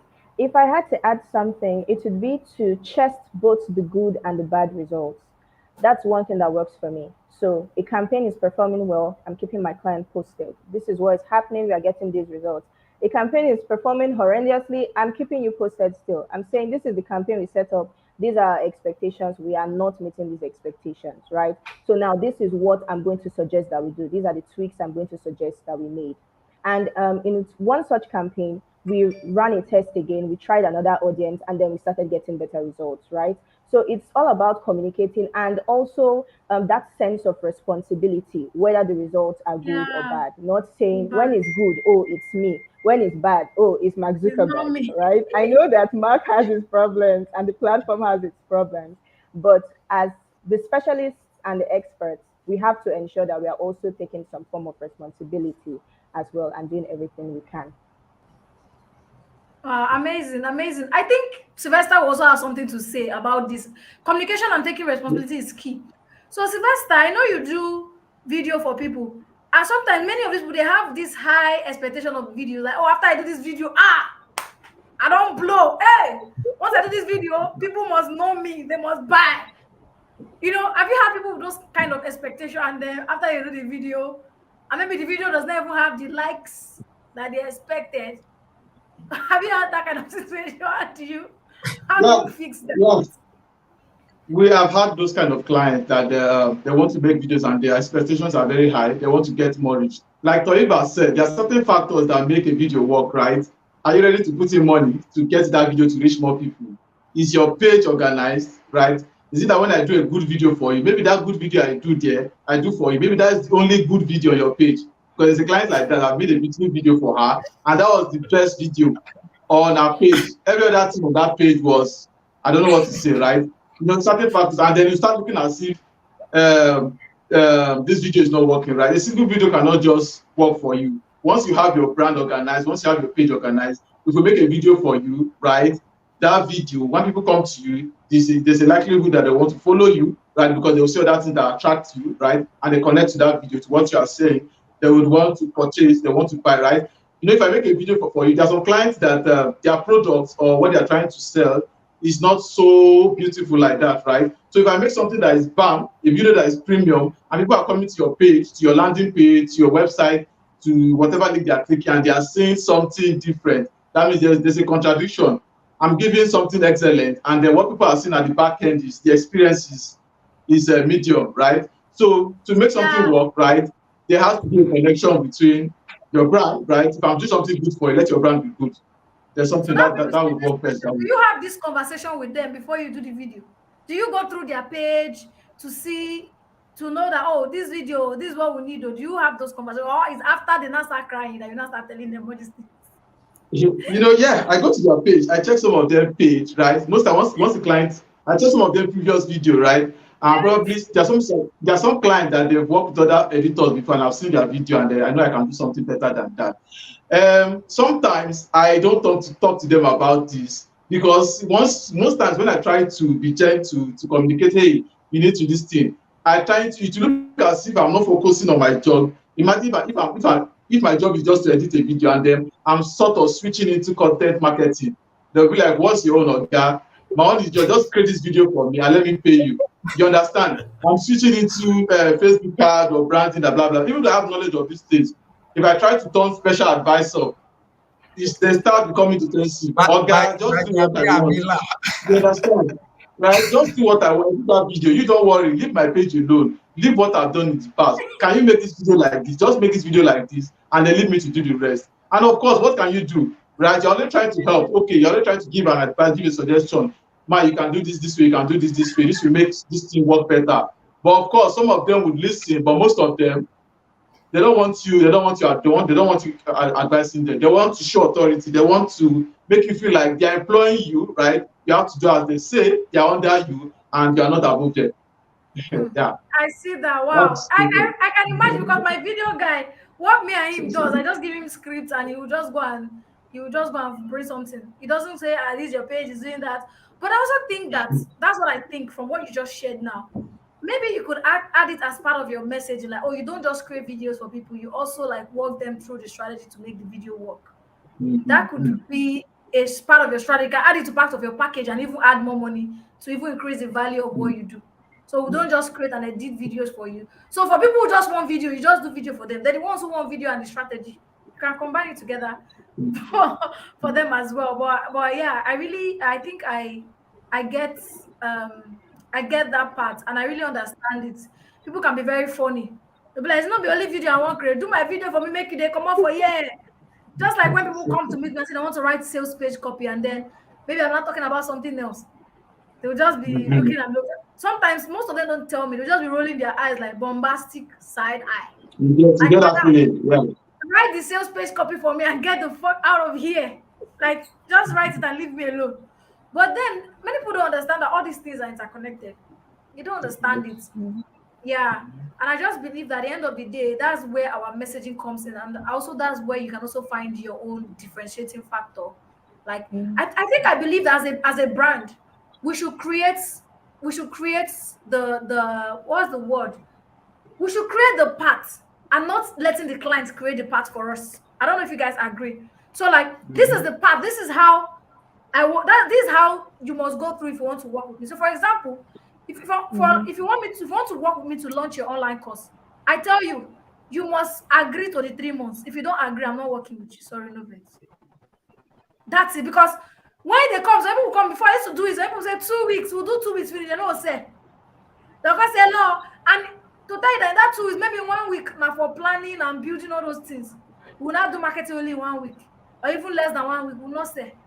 So that's say, Lord, this thing is not working. I can't go back, go sit down and say, if I really want to get results for these people, I need to create the path for them to follow.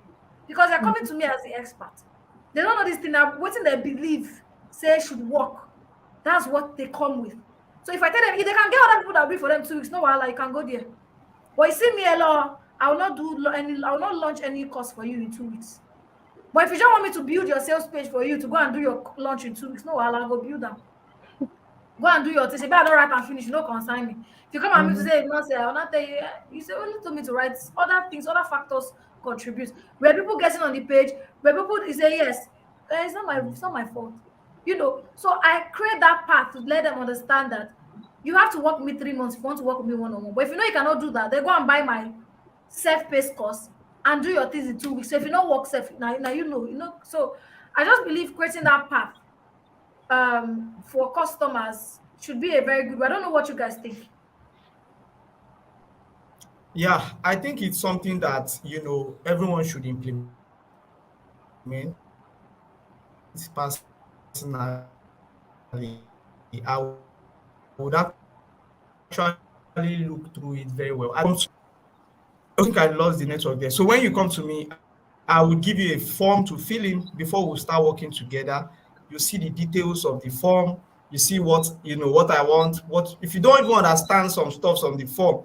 Like there's this part of the form that will say, okay, what kind of funnel do you run? Do you run a webinar funnel, VSL funnel, or you use tripwire opt-ins? And some persons are asking me, what is the meaning of no, we are not a fit.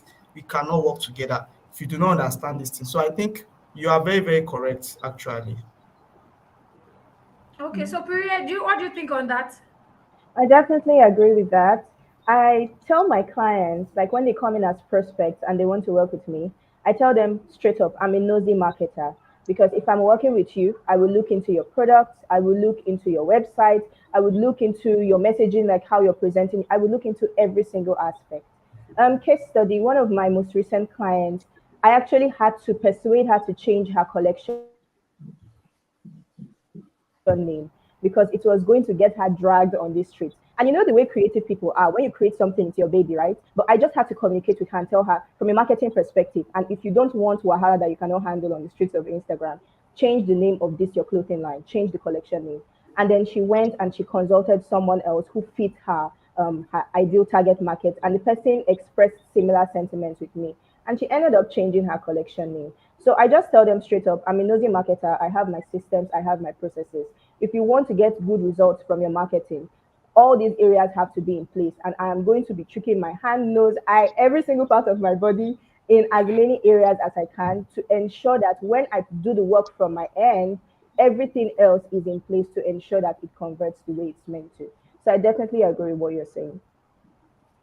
Wow, very cool. So Sylvester, any thoughts on that? Yeah, I agree with what you've said. I think you already gave me an insight, right? Aside doing what you are doing, also add strategy into it, right?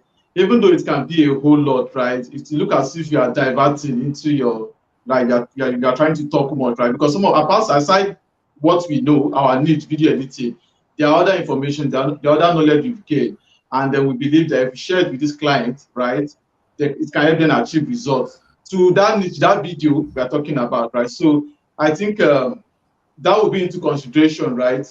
Video editing and then strategies can come in to make them achieve better results, right? Even though it's going Yeah, to be a whole lot to handle, but I think that I could work in a good way.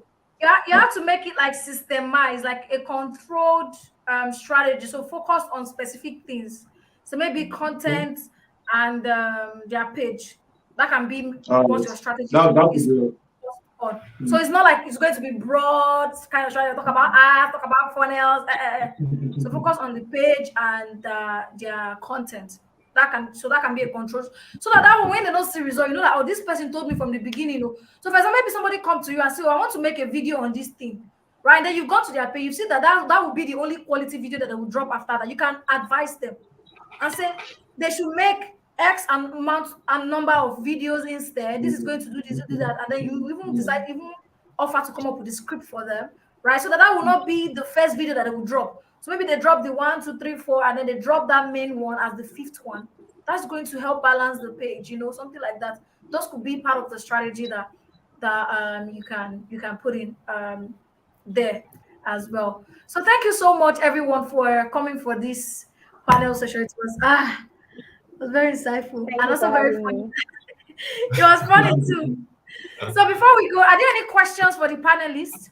Any question for the panelists? So while we're waiting for questions, I would like us to share our final words. So starting from ladies first again. Am I doing partiality? No, let's start with Toheeb this time. Any final words while we're waiting for questions? Start with the ladies. I would allow the ladies go first. No, you go. You go first. Okay. Thank you for having me here. Thank you for having me here. It's been a pleasure, and I absolutely enjoy my time. And I actually learned something as well. So, which is part of what I said in the beginning. That keeps you relevant. Always keep your mind open to new informations that can help you Yeah, stay grounded, help you stay informed, and give you more insight in how you can always get results, because you have to get results to stay relevant. You have to, I by all agree. means, Yeah. by all means. So, thank you once again for having me. So let's go over to Sylvester. The ladies will talk last this time. All right. First things first. From day one, I really learned from this session, right? Even this panel session and then all the speaker session. This event has been sense making, right?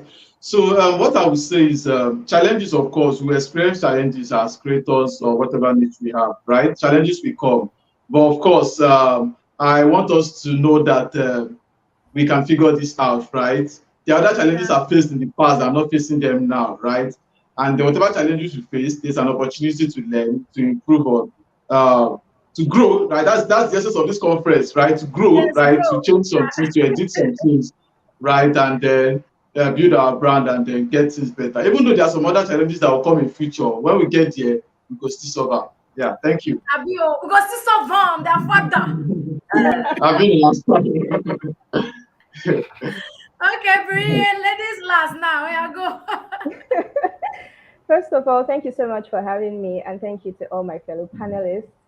What I will end with is two things. One, consistency is the name of the game.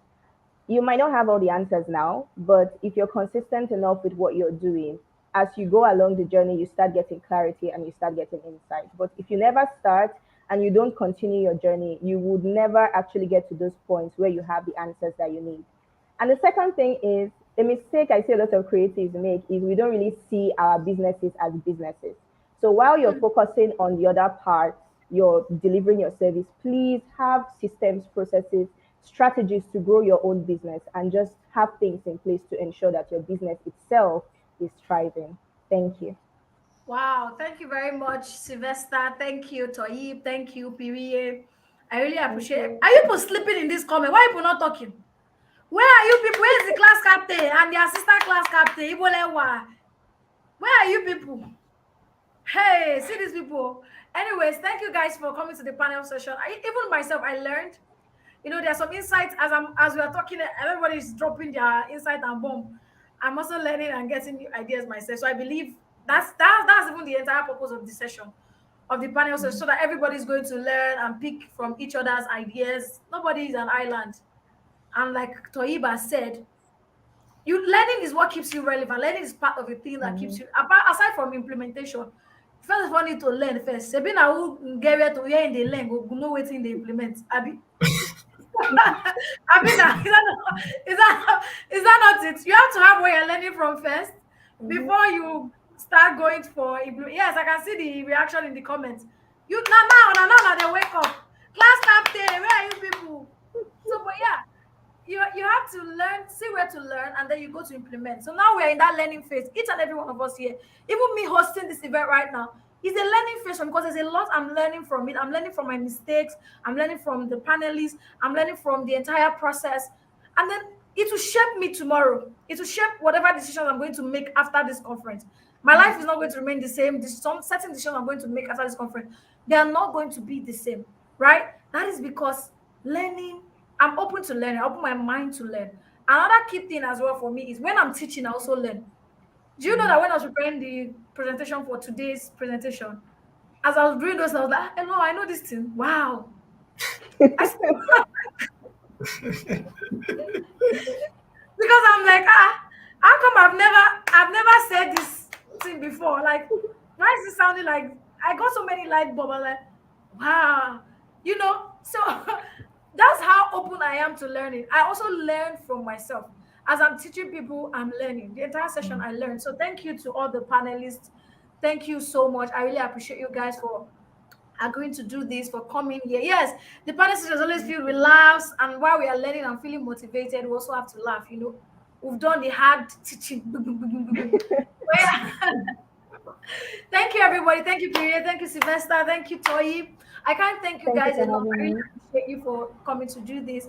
And have a good night's rest. And I'll see you guys. I'll see you guys in the backyard. Yeah. Yo. All right, guys. Thank you. Yeah, Thank bye. you.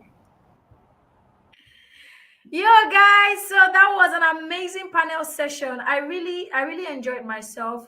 I learned a lot. How many of you learned? How many of you learned? How many of you learned? How many of you learned? How many of you learned from this panel session? I feel I don't feel like closing this event today. Wahala dey. Anyways,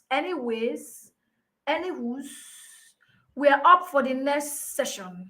The next session, we are going up now. Thanks for this session. They have been quite educating. Learning is what keeps you relevant. Exactly.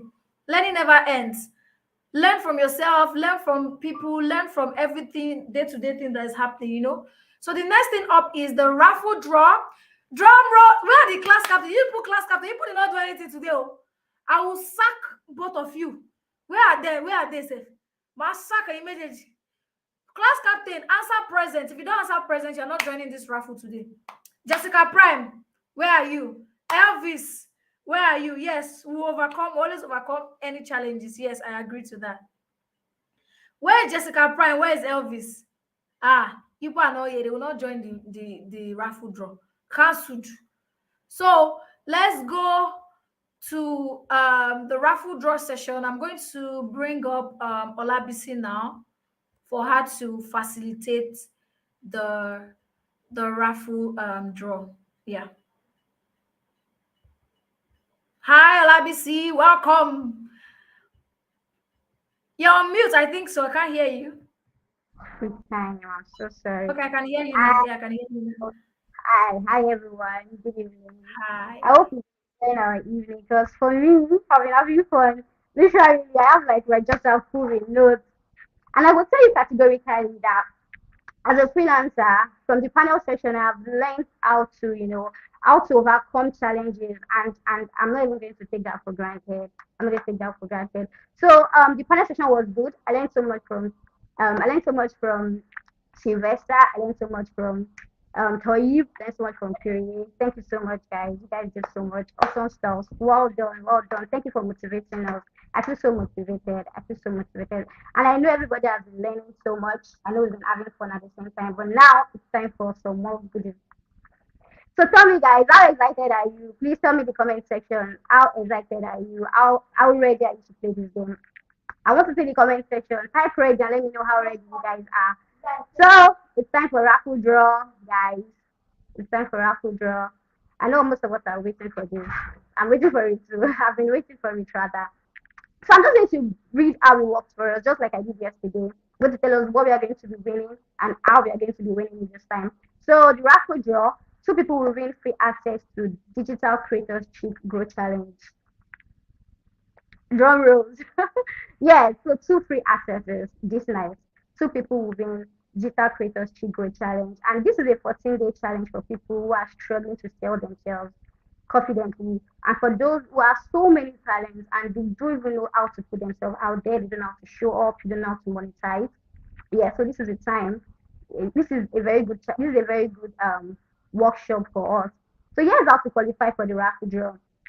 We have four people already. Automatically, they have access to this raffle draw. They have access to play this raffle draw because they participated in our they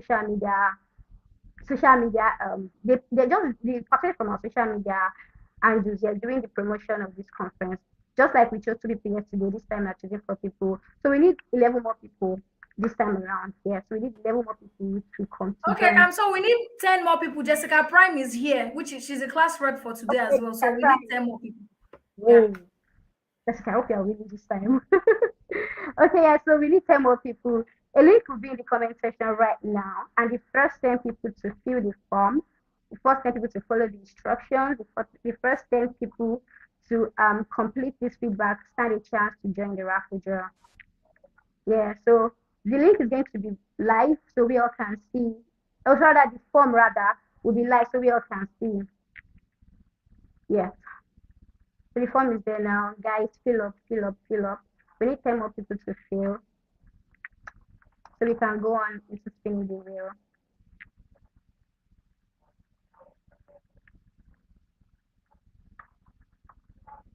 We're going to be refreshing this thing at intervals. We're going to be refreshing the form at intervals so we all can see how people are feeling. So we all can see. I'm not sure we have any responses yet. Guys, please fill up, fill up. We need 10 more people.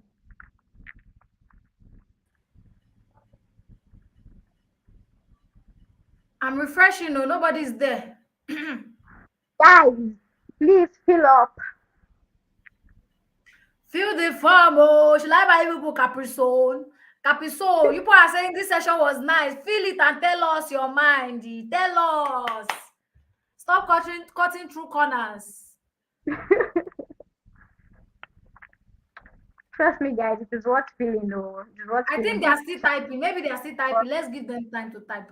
Oh, okay, okay.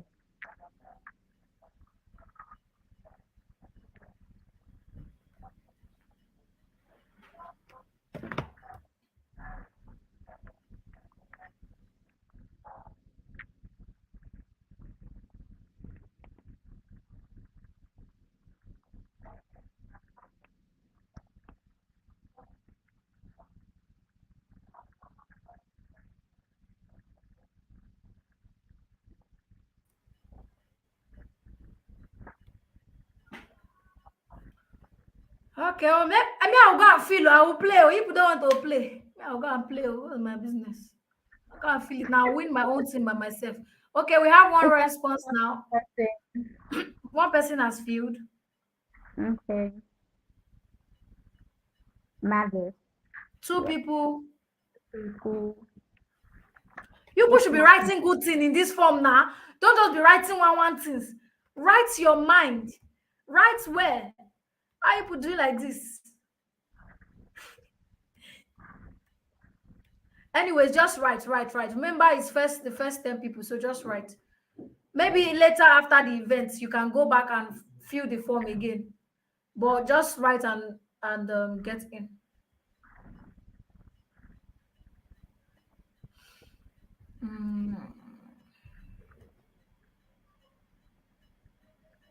How many responses do we have now? We just have 2. We have 8. We need 8 more.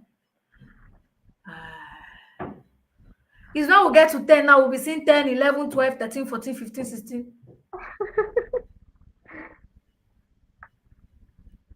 See, let me tell people the trick to fill this form very fast. Let me tell people the trick. If people don't know the trick now. So fill the first one, fill it, write what you need to write, follow the instruction on the form. What did you learn? What was the light bulb moment for you? Will you recommend it? And then you submit, put your information. Please put the correct information. Somebody put a wrong information yesterday and I've not been able to find them on Instagram. But well, then once you fill it the first time, then go back and fill it the second time again and write your mind. I'm just giving people this hack and I don't even know why I'm doing this thing. Okay, we have 3 responses. But I'm gonna type well. I'll type that thing. I love this person. Who be this person? God go bless this person. I need to come give you this thing. We have 5 responses now, Oshe.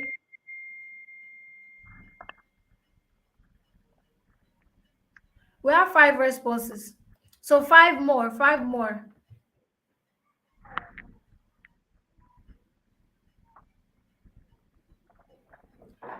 Five more to go. 5 more to go.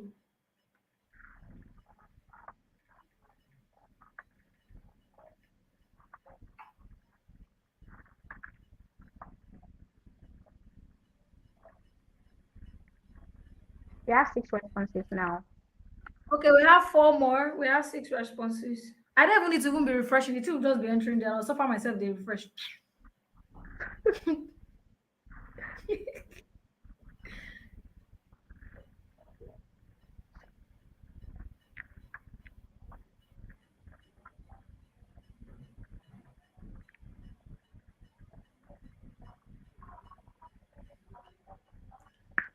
Oh yeah, oh yeah, oh yeah, oh yeah.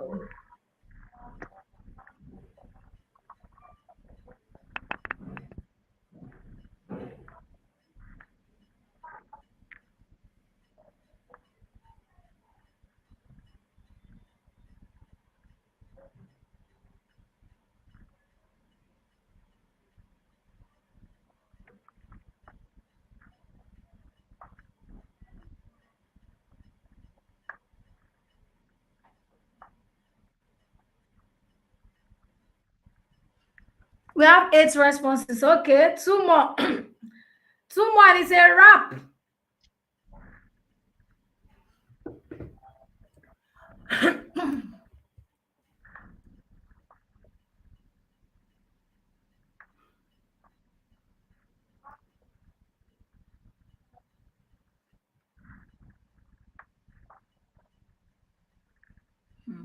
This person right there. Ha! Who be this person? I'll come buy you biscuits. Costa biscuit and pure water. Ha! This person gotta win this thing. 2 more responses. So where are all of you now? Why people do like this? I say with you, Zobo, please. And fried rice. Not only fried plantain. Now chicken wings. Ade is saying she's bringing jollof rice. I bet they want to pass on a digital jollof. While I do. How be small thing I dey do for this place?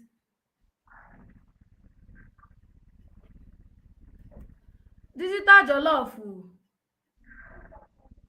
Digital jollof. Is it up to 10 now? No, it's not. We still have 8. So guys, we need people to fill the form. Let's say they type this thing.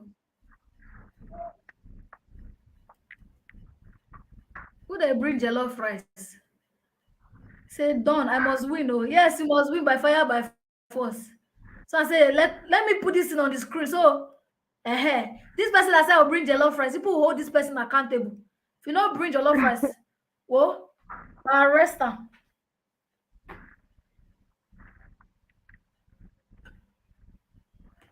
Go arrest that person. People should mark that name. Digital jollof. Yes, so go arrest. Hey, they play with us. Playing with us. Who is the last 2 lucky people now? Wait till they stop. So I'll continue to play this thing. Well, while we are waiting for those 2 people, let us be copying the names of people from Instagram here first. So this is let's be doing that so that we'll not waste time. Then Jessica Prime. Yeah. So once it's time now, we'll just copy it and paste the 10 people. Let me see. So we have 9. Yay! Remember. She doesn't pay 10. Oh yeah, let's go. Who are the 10 people? Okay, well done. The first person is Mavis.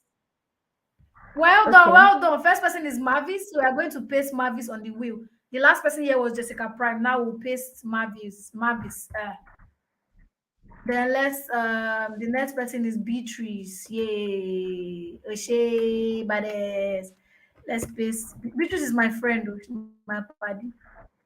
Oh, let's paste Kafaya. Fire. Yeah. I don't even know what they do. I know verse for me. No verse for That's me. my best. Let's put. That's your bestie. Yes, fire. Ololade. Oh God, help me. Ololade mi Asake. Hey, Oshe. 1, 2, 3, 4, 5. So 6. Piriye is number 6.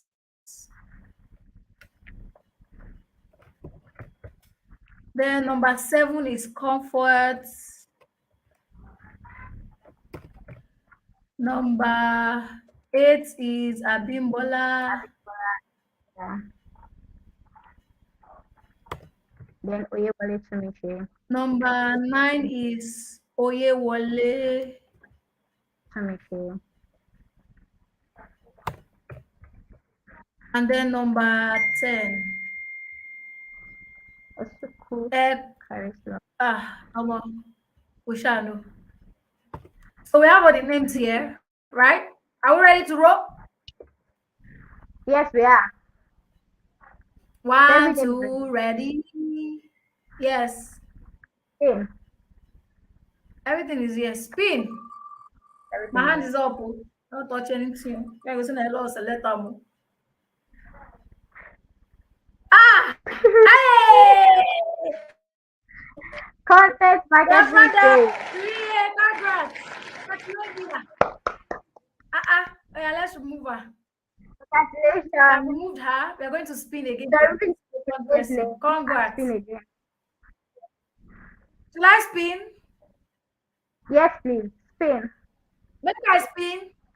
Okay. Oh, my Yes, hands are so up. Oh. I don't touch anything. See my hand, oh. Eh, eh, eh, eh, eh, eh, eh, eh. Tumishe! Congrats! Oyewale Tumishe. congratulations. Master, forgive me. Have mercy on me. Yeah, Both so of you have won this. Digital Fantastic Go Challenge. Congratulations. Yay. Congrats. So over to you, BC. Okay. So we're going to like we have your emails, right? We're going to send everything you need and then you get immediate access to the workshop. So please guys, tag us on your social media handles. Let everybody know what you won. Let people get jealous. All right, now well done to everybody that participated. We love you. Thank you, but I mean we have just two winners, but we can only have two winners for today. So we continue tomorrow. Try Ada. We hope someone else wins. Take care of yourself. Have a good night first. Bye. Bye. Thank you, BC, for that wonderful presentation. So if you've not joined the wait list of the Grow Challenge, congrats to those who won, Piriye and Tumishe. Congrats to them. Please, we'll reach out to you. Where are we feeling? Oh, where are we feeling? In what sense? For the wait list, yes, the comments, the link is in the comments to join the wait list. To join the wait list for the Grow Challenge, the link is in the comments.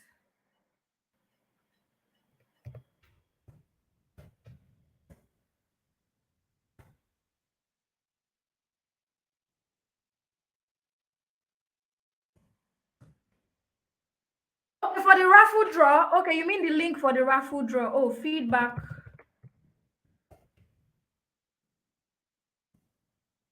All right, let me drop that.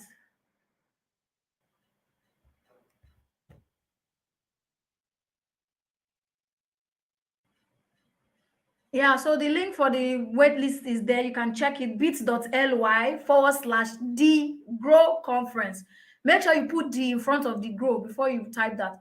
If you want to join the waitlist for Grow Conference, bit.ly/D Grow Conference. All right. If you also want to fill the feedback form, the link to the feedback form is also in the comments. You can fill the feedback form as well. Thank you everybody for joining so far, for staying this far. I want to encourage you guys to show up tomorrow. Tomorrow is storytelling, and Yai, our process toolbox, will be coming to teach us about storytelling. And you're going to learn a lot. There's so much you're going to learn from Yai and from everything that she's going to share with you guys. Everything that she's going to share with you guys. You see how today's session aligns with yesterday. Tomorrow's session will align with today, like that, because all of the topics were carefully curated. I know I didn't have any meeting with the speakers on what they would come and teach. You know, I just gave them the topics and a guideline on where to focus on, and that was the only thing I did. And so far, so good. I believe they've been doing justice to each and every one of the topics, right? So with that being said, your bestie assignment, conference, amazing. Amazing. Your conference bestie. Please go and find your conference besties and do your assignment together. I've already shared all the assignments during my session.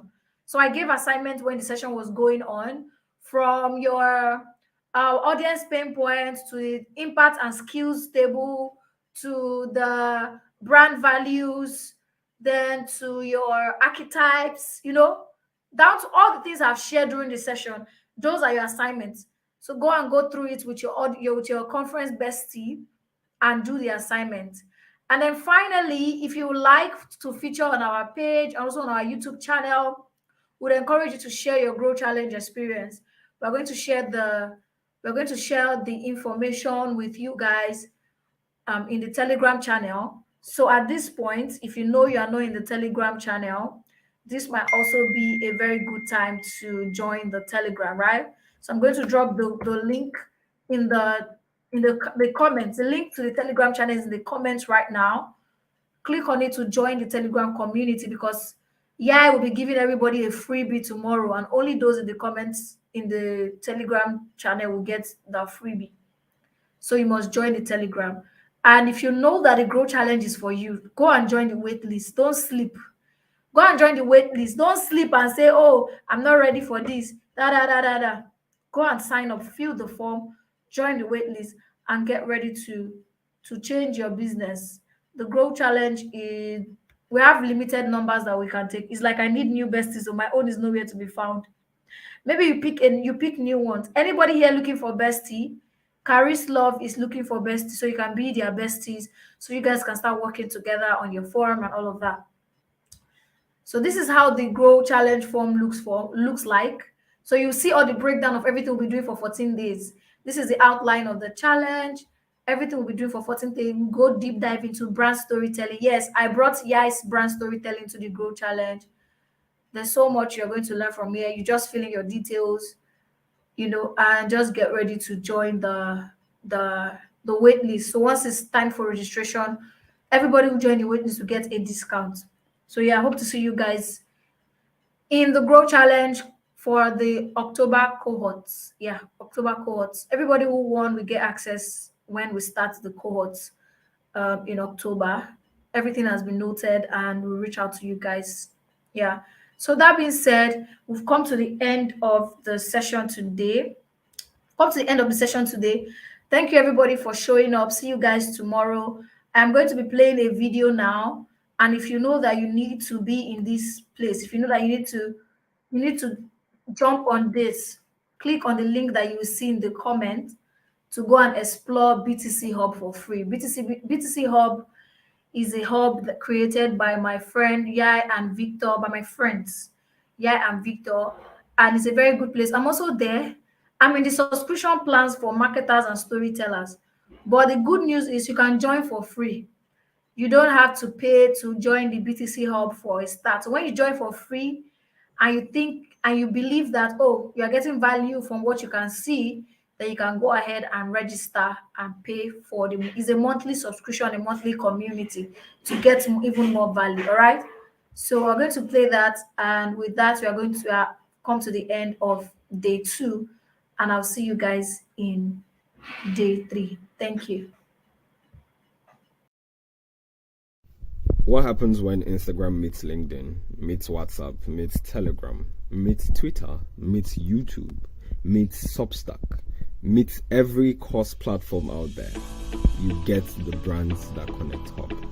It's a community of tech brands, freelancers, digital creators, business owners, and marketers who want to maximize their budgets, turn their customers into loyalists, and their staff into ambassadors.